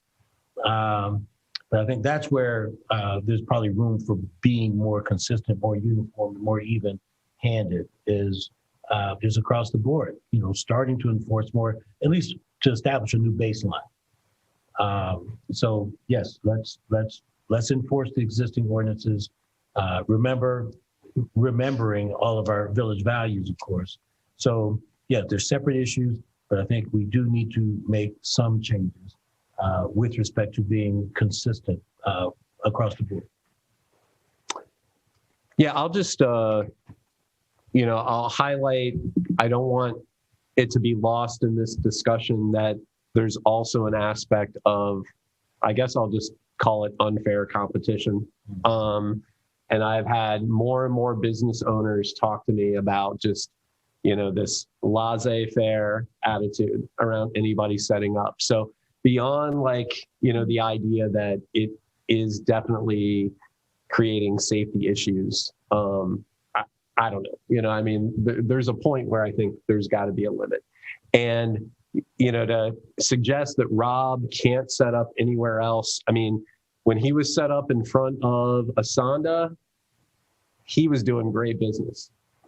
We do not have to, as a village, just let people do whatever they want to do. And we're not shutting down that ability. We're redirecting it in a way that I think makes sense. Brian, he came here and testified. That's first of all, he has the credit union's permission. He doesn't have their permission. They don't say anything about it. No, I believe he testified, and I know he said to me. Well, I talked to them directly. Well, so. I want to hear these people come in here and get on that microphone and tell us that this is a problem rather than these back channels. If they want council to take action, they need to come here and ask us to take action, because I don't think it's a problem. I think I'm downtown a lot. I'm trying to think who in the world you're talking about, because I'm thinking about all the vendors who make their own wares. I'm thinking about the ones who have permission to be where they are. But Laura, you never wanted us to have a mask mandate or do anything else. So I never saw the evidence of spike here, and there's still isn't evidence. There's not been evidence of spike. Okay, but we can finish. Well, and the final thing, we can finish the conversation. The final thing is the Arts and Culture Commission is taking up buskers and has started looking at it, and I think we're preempting their work. I think we should leave that alone. If you want to talk about vendors, and again, I'm not really. I'm trying to think of the problem you're trying to solve, and it's not coming to me. And if you just want to move people off the sidewalk, then you have a lot of the reason why, why are you, that letter we got, I'm like, oh, well, that's because Dino's tables are out there on the sidewalk. That's what blocked her. It wasn't Rob. So you're not solving the actual complaint we got. And it's uneven enforcement. Okay. Unless you clear them all off. So I think good discussion. I appreciate all the comments. I don't think we're making a decision, but I think there was a pretty clear indication, Chief Josue, that we should be enforcing the rules that we have in place. And we will, I expect, have something more formal at the next meeting. Okay. So we've got some new business. Okay, so Curlis, you are up with the health insurance. Yeah, and I have a report, and I didn't quite get it finished. But the bottom line is simply this, ladies and gentlemen, it's not hard. Do you want elected officials to be able to buy health insurance through the village's system, what they have for the employees? So I've asked about it since December. It would be a resolution to allow the council people who need or want insurance to buy in at the rate that, whether it's individual or family, that they pay full premium. It's not hard. If you want that, tell me to bring it. I'll draft the resolution. If you don't, tell me to go away. It's not hard. Because Miami Township trustees have it. They have it paid. County commissioners, and as far as municipalities and smaller and bigger, it's all over the board. Mm-hmm. Some of them offer it full freight, they pay for it. Many of them don't. Some of them offer it, but they only pay for the individual, not the family. They have to pay for the family. So it's all over the board. That's it. It's just, do you think people ought to have access or not if they're an elected official? So I love it. I love it in principle. I'll just say, Brianne, is there anything we need to know legally? You should probably come up to the mic.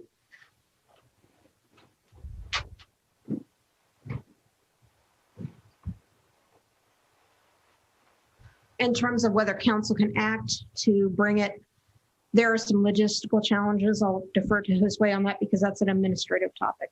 But from a legal perspective, council can act. But as far as whether health insurance, if the proposal is, as Councilmember Curlis said, to pay the full premium, we don't have a plan like that currently. And if you as a council are voting to accept a benefit from the public treasury, you need to be mindful of the constitutional prohibition on an increase in term and compensation. As to whether or not that is compensation, would the plan be better than as a public plan than something you could get with your private employer or through the marketplace? That's one of those legal entanglement questions that I did a memo on for council. So if you did it, the safest way to do it in terms of a legal perspective would be for it to take effect with the next term for incoming council members. So you're not voting yourselves a benefit from the public treasury. And then we could put parameters on whether, I mean, it could be, I guess, like Laura's suggested, that the elected official pays like the full boat, right? But council could, if you decided that the village was going to pay any portion of the premium, if council chose to do that, you could say it'll take effect next term. Okay. But again, as far as administrative issues with the timing, I'll defer to the village manager because there are definitely some administrative issues with setting up a plan that would allow you to do that we do not currently have with our current vendor. Okay, thanks, Brianne. From the logistics perspective, the easiest way to enroll new employees, or even new groups or new types of employees would be during the enrollment period, which happens in May for us. So we anticipate going out to market February or March for a May enrollment. As you know, we do every year. We solicit proposals, or at least the last 2 years I've been here, I solicited proposals from both the current provider and the market players for healthcare coverage. And I look for the best value. So from a logistics perspective, we're talking about the easiest thing would be next enrollment period. We currently have some challenges with our current provider. We had an employee that gets benefit, and their policy, according to the MIWA plan, the so-called MIWA plan, which is our pool where we buy insurance from, they were raising objections to any employee working less than 30 hours. So there'd be some legal things to review there with them. But if council decided to take this move forward, setting it up or queuing it up for the next enrollment period would give us enough time to figure out those issues, what the parameters and requirements from a current plan. And if our current plan is not able to provide that, then we'll have to look for an adjustment to the plan or another provider. Are we limited to 50 FTEs under our current plan? So I had this conversation with the broker, and the broker would not kick us off from our plan. With the so-called MIWA provider pool that we're in, they wouldn't kick us off, but they would track once we exceed that 50, if we exceed it over a 12-month period for coverage, we would have to go on to another pool. So we're currently in a pool of employers who have 50 employees or less. By having more than 50 employees over a 12-month period, then we would want to solicit services from a pool with a larger base. Okay. Now currently we're at 40. Well, we had some transition, so once we have all of our positions filled, we'll be at 49. And we're talking head count, not FTE. Head counts. Well, so yes, head counts, because we have part-times and full-time equivalents. So they're not full employees, but the in terms of the number of employees, the head count is what they go by. Mm-hmm. I have a clarification question. We do offer it to part-time employees no matter what their hours are, and it's on a pro rata basis. We have two types of part-time employees. We have regular part-time employees and part-time employees as needed. By our personnel manual, we are to offer benefit service and paid time off to regular part-time employees on a pro rata basis. So for this last iteration, we did offer that we didn't have any employees, any regular part-time employees to take up on that. But yeah, I reviewed our records, and the current personnel manual we have goes to 2014 is our last adoption date, and that language has been in our personnel manual.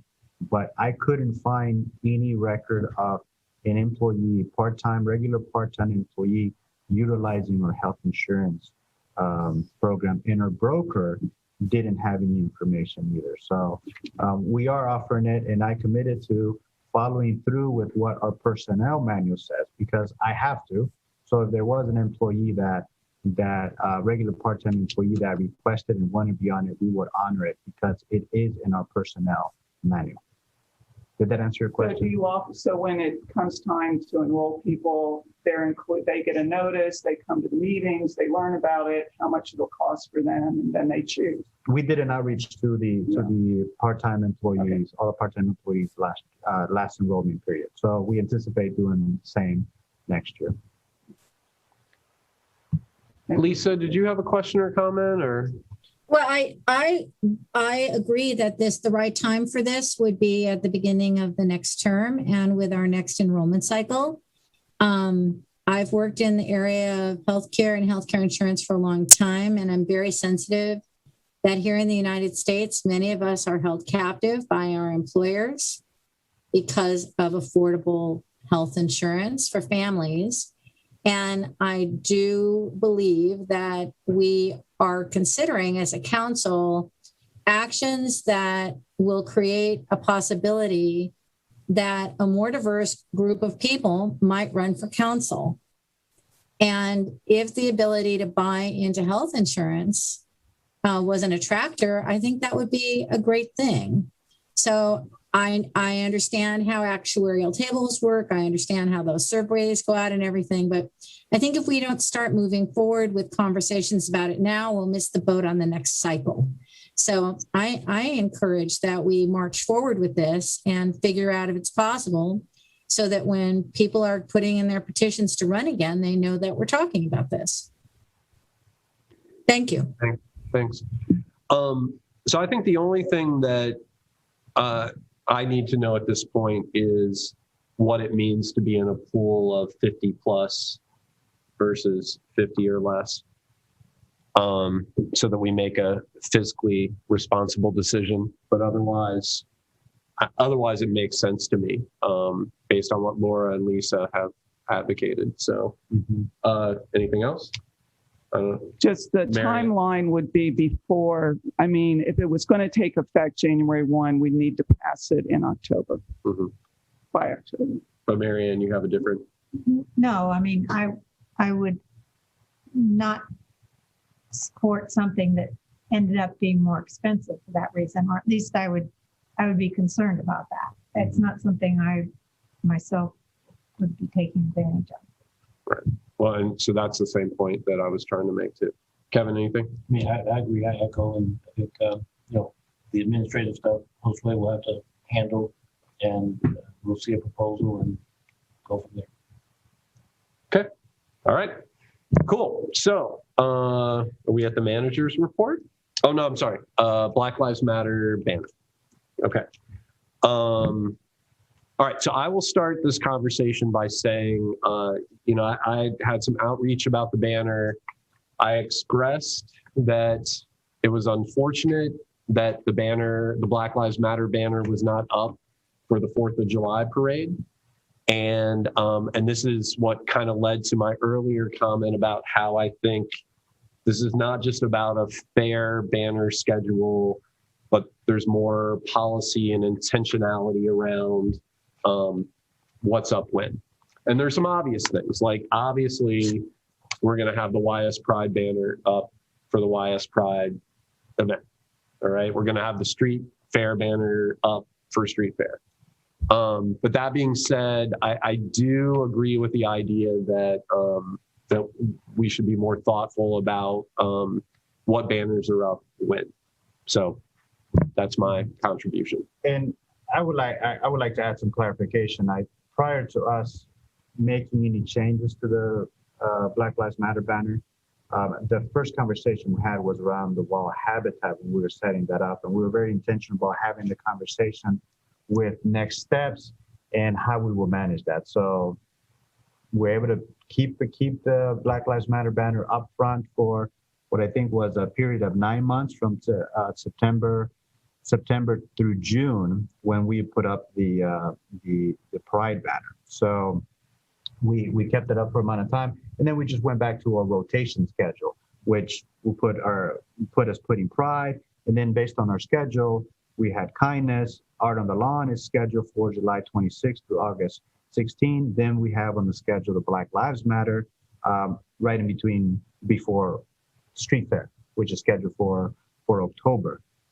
So we went back into the rotation schedule. I had tried communicating with Loxley. I thought I had communicated that well, that we would put it in rotation.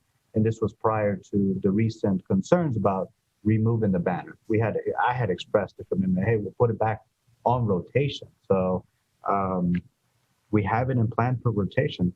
Obviously, council can decide if it wants to have it up permanently at the front. This is Lisa. I have a comment. So I want to say that I and the Art and Culture Commission had a role to play in the banner change because there was a request for the rotation into the kindness banner. And I want to, and now there's another banner this is in the ACC meeting minutes and my report to council, that there's also conversation about having a Wheeling Gaunt banner go up by that committee that's handling the Gaunt statue, which is also a very important thing for the village.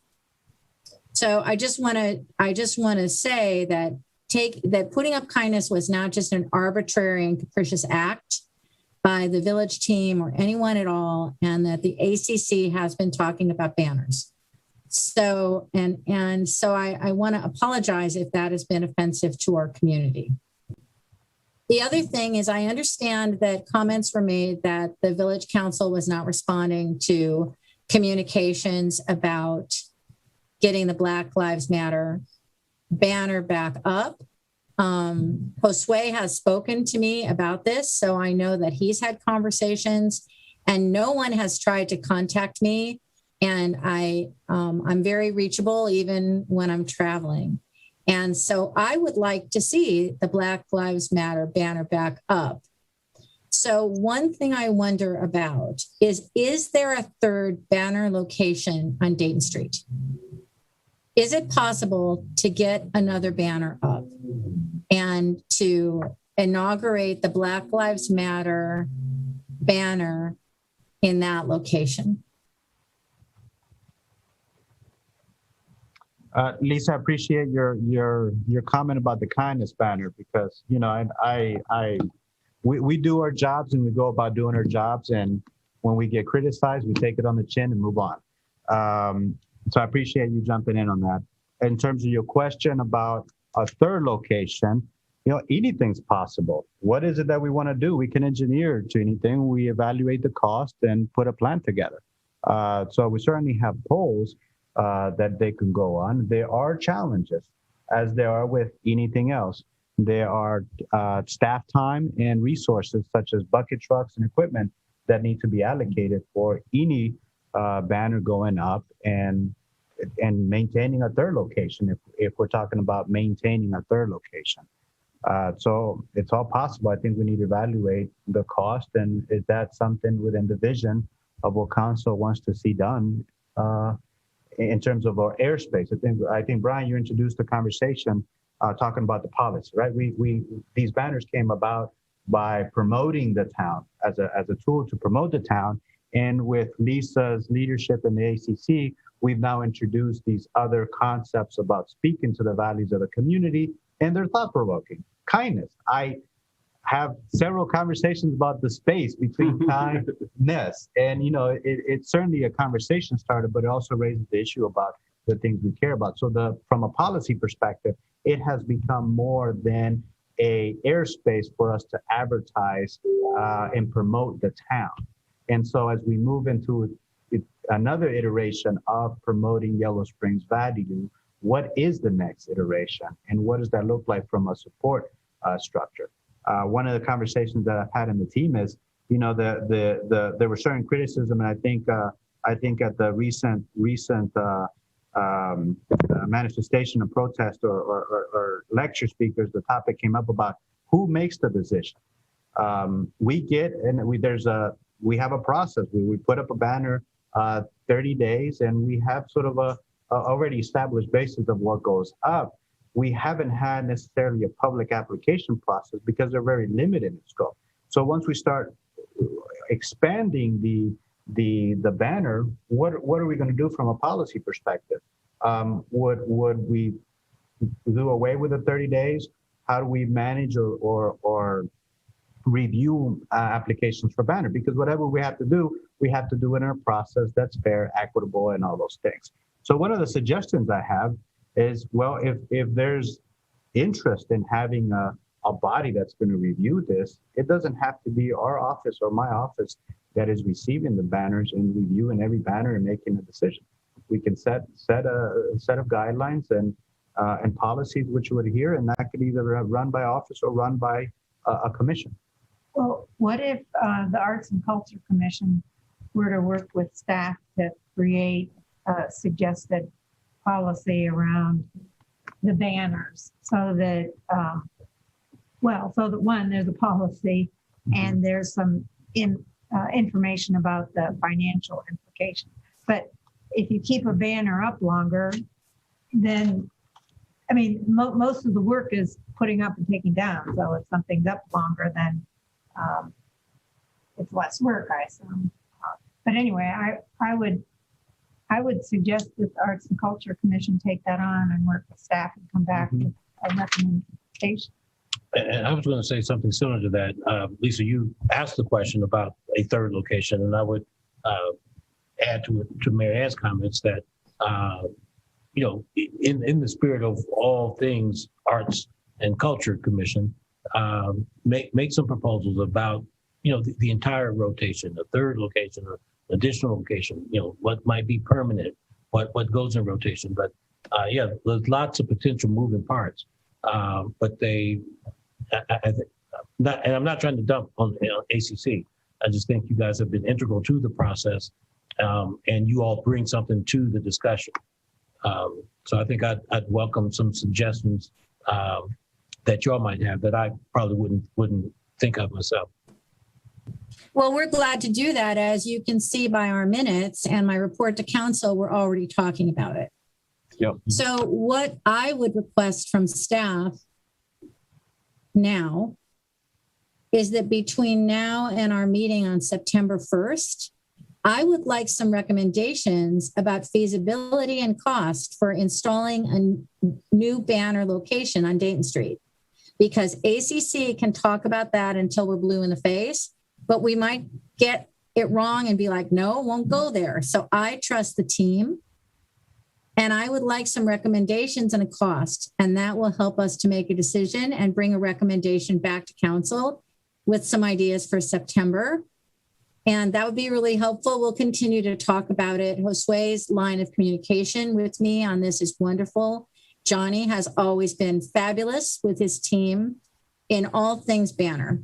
And in fact, we were joking in ACC that we're becoming like the banner city. And it's a major agenda item at every ACC meeting. So let's keep this moving. And I just want to thank the community for their interest in this and have folks understand that we're trying to have this equitable rotation. And that is in no way diminishing the importance of underscoring our values by displaying the Black Lives Matter banner. So we'll continue to work on it, but it would help to have some tips from the team. Thanks. Thanks for those words, Lisa. Johnny, did you want to add anything? Yeah, I think Dayton Street, I'm okay with looking for a third location, but Dayton Street's going to be a challenge because of how wide it is down by East Enon. Plus, we do not own those poles, and we're trying to get AT&T to change the poles out anyway because they're rotten at the bottom. And then when you get closer to town, we're in an engineering project now on Railroad Street to make all that underground through that whole system in the downtown area.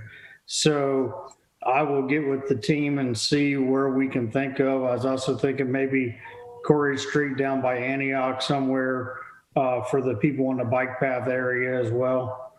So there may be some other options, and we'll get some costs together. All right. And I was thinking even like corner cone-ish, like in that area. Well, you got the traffic lights there, so we'll get some areas and get back with you. Thank you. Yeah, and I also just want to thank the village team because what you guys have done is be equitable about the process, and I guess that's why I led this with. I think now we're talking about some policy issues that affect that, but I've appreciated Johnny's team and just how receptive you guys have been about this. So thank you. Okay, man. I have a Laura, comment. sorry. I was the only council person at the demonstration, and I talked to people afterwards. And I think the sentiment is people understand that we have these time-sensitive events, and I don't think anybody objects to bringing it down, putting up street fair. I think the idea would be that the Black Lives Matter banner would be the default one that would go back if it wasn't a time-sensitive, at least in one of the spots. I think it should be in a prominent spot. I'm not sure Corey near the bike trail is prominent enough, but in any event, Megan's got something. Megan. Megan Bachman, I'm a member of Next Steps Initiative, and I just wondered if you would consider putting the banner on the south end of town, since the wildlife habitat community's been up for more than 30 days. And as the understanding that, yes, you're going for equitableness in banners, but when we're talking about the most important human rights, civil rights issues today, the assertion of Black Lives Matter seems to rise to the top to me. And in all the village values I read about welcoming community, it's a message I think that needs to be up. I don't know about waiting till September. So I would ask that you consider putting it there immediately. Thanks. Thank you. And again, I mean, I want to be clear that my statements are that it isn't just about a fair process, but we do need to think about the issues that those banners represent. So I guess I see a couple hands up too. Kate Hamilton, did you want to make a comment? Hold on. All right, Kate, you can unmute yourself. Okay. Yeah, I just was wondering if you're waiting until September to discuss it again, could it possibly be put back up until then? Because it's just going to look like you're not hearing what people want. So I just wondered how feasible that would be to just put it back and decide, in September, the rotation. I don't know how feasible that is because I don't know what it all entails, but that's just a suggestion. When is the wildlife habitat banner scheduled to come down, given that it's been up for a while? I do not have a date. Johnny, do you have a date? I will get back to you. Let me get on my calendar. I'll let you know. I think that's a really good recommendation because that was part of Earth Day. And I think that it makes sense that we could move past that. So Lisa, I shared the calendar recently. With the proposal following up to what Kate and Megan's saying, keep the current schedule for the front banner and move the BLM banner on the south side of town immediately. So then we would have the art on the lawn and then probably street fair go up earlier on the north side. I think that sounds good. I mean, I think what ACC is coming back with a recommendation isn't what we do with the Black Lives Matter banner. It's about a possible third location, and that's a whole nother conversation. So I think it's a really good suggestion to put it up at the team's earliest convenience. Okay. And then I don't know if Matthew Kirk's got a fresh hand up. Yes. Can he unmute? Yes. Okay. Oh, Here we go. Can you hear me? Yes. Yes. All right. So relative to this conversation, I was just going to say, I have two very large flagpoles right at the corner of Dayton and Walnut Street. Currently, I've got a peace sign and an earth and two pride flags. Just because I haven't changed them out since Pride, but I would be happy to display 2 to 4 BLM flags on those poles. It's close to the prominent corner that you want.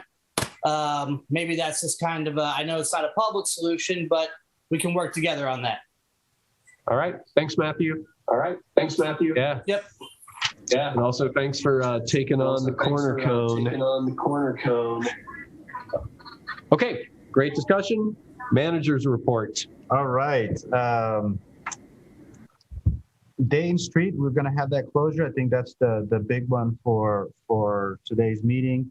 I've added this, all is in there. I would like to spend time on hashing out this action items because I think that's key to set either an improved reporting platform for the manager's report.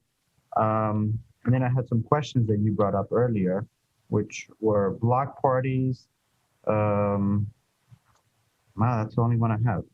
So any questions on my manager's report? I feel like we've got a lot going on and we try to include it all in there if you have questions. I guess we can talk offline about the block parties because I was surprised that Mary Ann made the comments she did because I think we're waiting to hear Mayor Pam come back with the proposal that we've been talking about, but we can come back to that later and figure it offline. Okay, and Mayor Pam and I have discussed what to do. So we started the discussion. She wanted particularly focus on the community picnic that Lisa advertised coming on the 29th as an in-between, and then we can think about the fall, things like the Beggars Night that have been previously sponsored by the village. So that will be other community block party oriented events that we could start planning for, because the challenge now with the block parties, we can do the barricades. We can certainly do barricades. We haven't allocated money to support the block parties like we have in the past, where we will contribute towards them. So we could certainly do the barricades, but the money piece we're a little short on without having budget for it. So we will need more time to budget. But I think given the timing of it, and given also we just talked about COVID now, that perhaps it makes sense to plan out for the fall for the Beggar Nights activities, the bonfires and all that. So does that make sense for council that we can think about those, supporting those activities in the fall? Indeed. All right. The other one I have that wasn't on our manager report is the VCOP training. Kevin, I think that we should do that following staff meeting on August 17th. We'll have some of the team already set aside for that. So can we make that the official date for the VCOP meeting, staff training for staff? And just for the record, can you say what that acronym means? Virtual cost of poverty experience. Think Tank and Care Source have sponsored, well, they sponsored several, but within the village or involving village residents, they've been 2, and this will be the 3rd one. The folks in the Resilient Yellow Springs group, Emily in particular, asked Think Tank if they would do another one specifically for village staff, because the other one that we did was when Luciana was being brought in, right, or the meet and greet night for her. So they did this specifically for village. So what time of day are we talking about on? It's a Tuesday. So it's 10 a.m. Mm-hmm. August 17th, 10 a.m. So Megan, I think Cheryl needed to get that information. Okay. Okay. So y'all can negotiate about when it actually happens. Okay, good. All right. And is that something that council members are going to join, or just staff? No, I mean, it's the entire village team. Okay. Yeah, I mean, I think you just underscore, like, the critical aspect of this is understanding the experience of being in poverty. And it's very important for us as council members and as many of our team members that can experience that. I couldn't agree with you more. It isn't just understanding the behavior, understanding the conditions in which they have to operate. And there's also a way that we as a government respond to them. If you recall, one of the things that allowed me to make the right decision in terms of the pool opening last year was weighing the science and weighing the cost benefit that it would have on our most vulnerable community. Right. 25% of the children that live in poverty in the village, and we know that they depend on the resources of the village. So I felt obligated to make that available in the safest way possible. So I want council and the citizens to be reassured that we consider the cost of poverty on our community and we try to adapt. Another example is when the schools were closed due to COVID, we felt obligated that we needed to provide a self-insuring environment for our most vulnerable children, and we needed to do it in a safe way. So we were able to not only provide an enriching space, but we also provided meals and other resources to our children. So we have several folks on our team that are very sensitive and looking at ways of how do we improve our services to our most vulnerable citizens. Right. I want to call every one of you out. When you're talking about buskers and vendors, those are some of our most vulnerable citizens. Almost all those folks are low income. They're not making bazillions of dollars at that. And that is a key part of their income or their whole income. So, yeah, and we're not stopping that activity. We're talking about poverty. We're not stopping that activity. Let's do an analysis of the impact of our law enforcement on that group, okay? We're not stopping that activity, Laura. And the other thing is the only busker that's making money right now is Joseph, who is a professor. So, I mean, yeah. That's you not got to look true. You got to look at the reality. That's not true. Okay. I have three things. And I don't think we can get to them all today, but I want to get them out there. So why don't, Josue, I just say all three? Go for it. And then we can take it from there, okay? All right. I believe that our police department is understaffed. And I'm concerned how you and the chief are feeling about the capacity to adequately support public safety for street fair. That's one thing. A second thing is I saw in your manager's reports some information about the train station. So at the train station on the ground, there's some memorial bricks. And the last time I checked in, those were sold as a fundraiser by the chamber. And I was contacted quite some time ago by a person who had purchased a memorial brick to memorialize her son. And it's never been installed. And maybe Johnny has an update, but I think it had to do with there needing to be some repair to the ground there before the bricks could be updated. So given that we have a change in leadership with the chamber, I want to be certain that those memorial bricks, that the village does their part, because these are people who've died that they want to memorialize. That's two. The third thing is a couple times, I think I've asked for an update on the police encounter data process. We all worked on that a lot. There was a survey. I think you have a system, and I just haven't heard anything about it. So maybe this is for agenda planning, but I really would like to have an update on that. And I think it's the right thing to do. I think, Josue, you were championing. Okay, you know the word I mean. Yes. And then the other thing is that I believe if we had that data now, we would be better able to right size and predict what our citizen review board volume might be. So we're at a disadvantage that we don't have that data today. That's all, those three. Thanks, Lisa. Go ahead, Johnny. I can tell you the bricks are in the chamber's office. Karen and I was working on the putting them back in. Lisa's right, that needs to be redone. She was trying to get a landscaper to come in and professionally do to redo them because they was not in there properly. And she has changed, so I will work with Elizabeth. I actually have a landscaper coming out Wednesday. I will take him over there and see about getting a price to get that done. All right, thanks, Johnny. And I'll just go ahead. Hi, Brian. It's Chief. Lisa, yeah. I wanted to answer to the data and stats. We actually do have those.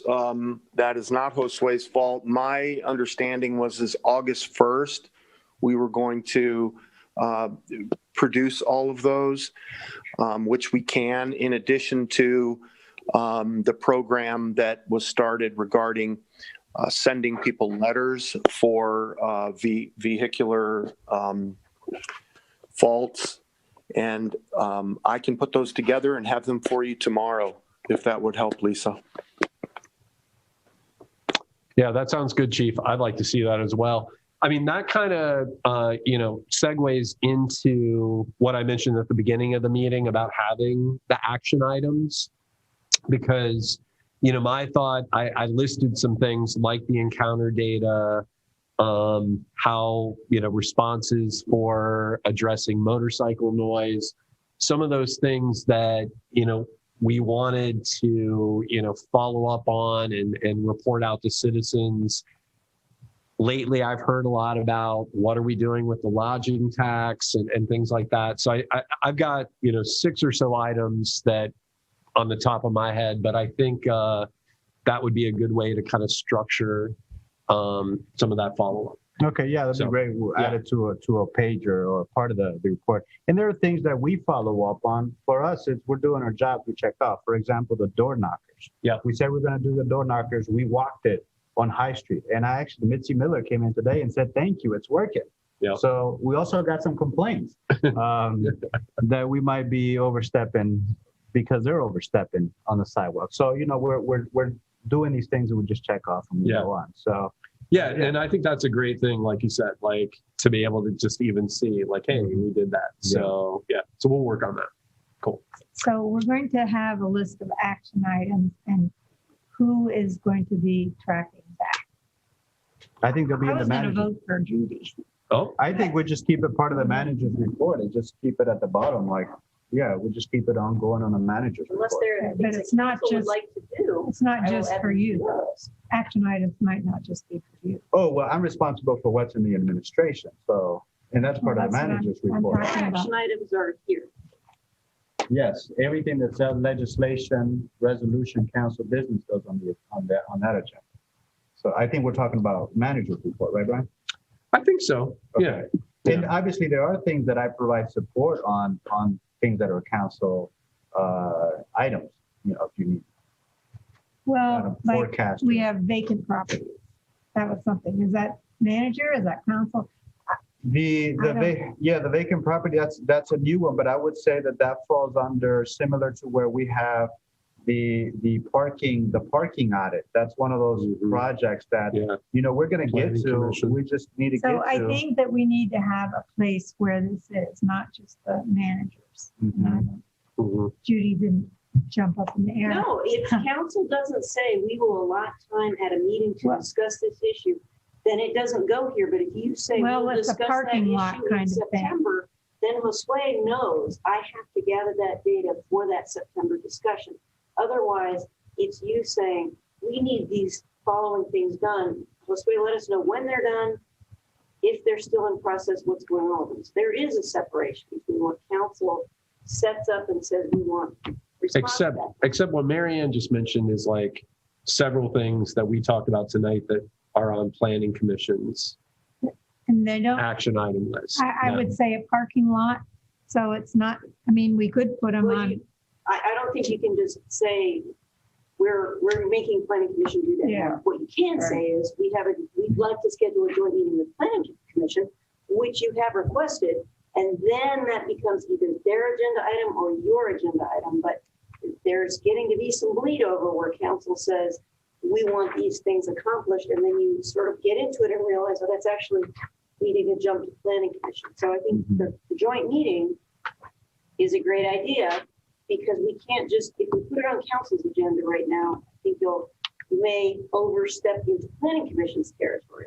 But you see things not happening through planning commission that you want to get done. So joint meeting seems like the perfect spot, and that agenda needs to be created. All right. Well, we're going to work on this, but there has to be a parking lot thing somewhere. The other tool that we have is our goals planning sheet, right? Like you put a lot of effort at getting that down to one page and having a 3 type of categorization of the task: in progress, completed, or not started. green, orange, and red. And so we already have a tool that was meant to also track the priority and in what order they were being addressed. So I don't think we need to go back to invent a new tool when we already have a tool that was adopted by council to track projects and goals. So we could also look to go back, and I thought that we had scheduled a mid-year. August 16th. Yeah, we scheduled a mid-year review where we're going to talk about the goals and check in on the goals and where we were. So that's scheduled for August 16th. So that could be we've got that schedule. We can have that conversation. All right, let's look at that tool and look to add what things need to be added. And I think reflecting on that goal sheet will also be important, because then we have to recognize that there are things that come up that are new projects that they just need to be dealt with. And at times we don't contemplate slack in the project chain to accommodate those new projects. Mm-hmm. Good point. Okay, so did we have a nomination? Yes. So Laura and I have interviewed Rebecca Potter, who's interested in being on the Environmental Commission. And it happens that Matthew Lawson, who we're very sorry to see leave, that he's moving to Guatemala and the West Coast, or maybe Vancouver. He's sort of moving around. Anyway, he's leaving the Environmental Commission. So Rebecca Potter is a professor at the University of Dayton. She started and is the director of the sustainability project that we mentioned earlier. And she has also developed courses in that area. She comes from a humanities background, and she's worked with a number of different nonprofits and groups around the Miami Valley. She lives in Yellow Springs. She has 2 daughters and a husband. I believe she has a husband. And she's very excited about being on the Environmental Commission, and we are very excited to have her come on. So we would like council to approve that. All right, second? Yep. All right, all those in favor signify by saying aye. Aye. Aye. Excellent. All right. Okay, any other updates around commissions? I would like to say Planning Commission was very busy at its last meeting, except Megan does such a better job than I do of reporting on what happens at Planning Commission. So you saw a couple of big splashy projects in the Yellow Springs News. Read all about it. One of them on Dayton Street at the old Union Schoolhouse, and the other one at the old lumber yard. So those were, and I must say, Planning Commission, we all felt like rock stars. This room was packed. Nice. So, where the action was this week. So Thanks, Laura. read all about it. Anything else? Okay, future agenda items. Vacant properties. I'm not sure where we would put that on the agenda item, but I think it's something that we need to talk about at council and get a sense of what some other communities have done. Okay. Do you want to add that to your goals first, or are we just assuming that vacant properties is? Well, I would put it on the parking lot, but there's no parking lot. Well, Sure. yeah, I mean, what I would hope is that Planning Commission would respond to this and start the process. And so, but if not, then I guess we'll generate it ourselves. I can't see that could happen without Denise. I mean, that is your Right. Well, she heard it discussed earlier. So, yeah. We also do we want to do something about vendors and buskers and that, or that thing? I would like to have Piper come to the next meeting just so that people can meet her. That would be a short. Leanne, I had a question. So are you asking for an ordinance on buskers and vendors issue, or are you just asking for further discussion? Ordinance. No. Well, I mean, it might get voted down, but. Oh, I understand. I can't, never mind. Does that ordinance cover musicians as well as people selling wares? Yes, Brianne is nodding yes. My goodness. For me, I'm not sure yet is my answer. But my focus is on the street vendors. For the Yeah, I two think it's reasons that I two mentioned. separate populations to deal Yeah. with. And, you know, we have youth in the village that are practicing their musicians, maybe musical instruments by playing outside. They're not taking business away from a local business. They're not, you know, so I think that people selling wares is a different issue than musicians. Yep. Good point. Okay. Anything else? Resolution approving healthcare buy-in for public officials. I would like that to be on an agenda, the next agenda if possible. Yeah, I guess But the if only nobody caveat. else is interested, let's just drop it. I'm tired of keep bringing it back when it's just kind of people are being polite. Just say you don't want to do it. But Laura, the other thing is you bring it back without like any preparation. Like we've asked for a one pager, like so every time. Yeah, so and I've it's asked not, for staff help and I've not gotten it. I don't want to get into a big thing here, but you know, I'm out there hanging, having to do it on my own. Judy has helped me, so it's fine. It's just a simple principle. You know, and if except it's then not, then we can ask. Then Breanne will act if this council says yes. We want to make it possible for elected officials to buy into the health insurance. If you all vote for that, then she will draft the ordinance or the resolution will be here next time. well, we raised some very clear issues around fiscal responsibility and the plan we're in now and later. So. I mean, you can't just say like this is a great idea and the work doesn't go in. You can't. No, you can't tell me I'm not doing the work when I've asked for staff help and not gotten it. Okay. All right. Okay. Anything else? Thank you. Yes. What about the report from the CRB and meeting with or I guess at least there would be some report. Whether it's a report, some report. Recommendation for hiring of outside counsel or these are the choices. And as far as, you know, who you decide. I am unable to hear Breanne speaking. Oh. Is she at a microphone? She's coming. Coming to the microphone. But I would also, Breanne, before you start, I believe that the intent behind taking the vote on the approving the funds was so that that action could take place prior to the meeting and a recommendation for action, and recommendation involving that report would come to the next meeting, not a recommendation for legal counsel. Am I wrong in that, Lisa? She's muted. Yeah, based on what was voted tonight. Now she's back. Okay. Yeah. She's done. She's asleep. Meditate. But go ahead, Breanne. What were you gonna? The last time that council had voted for outside counsel that I was able to find was in 2017.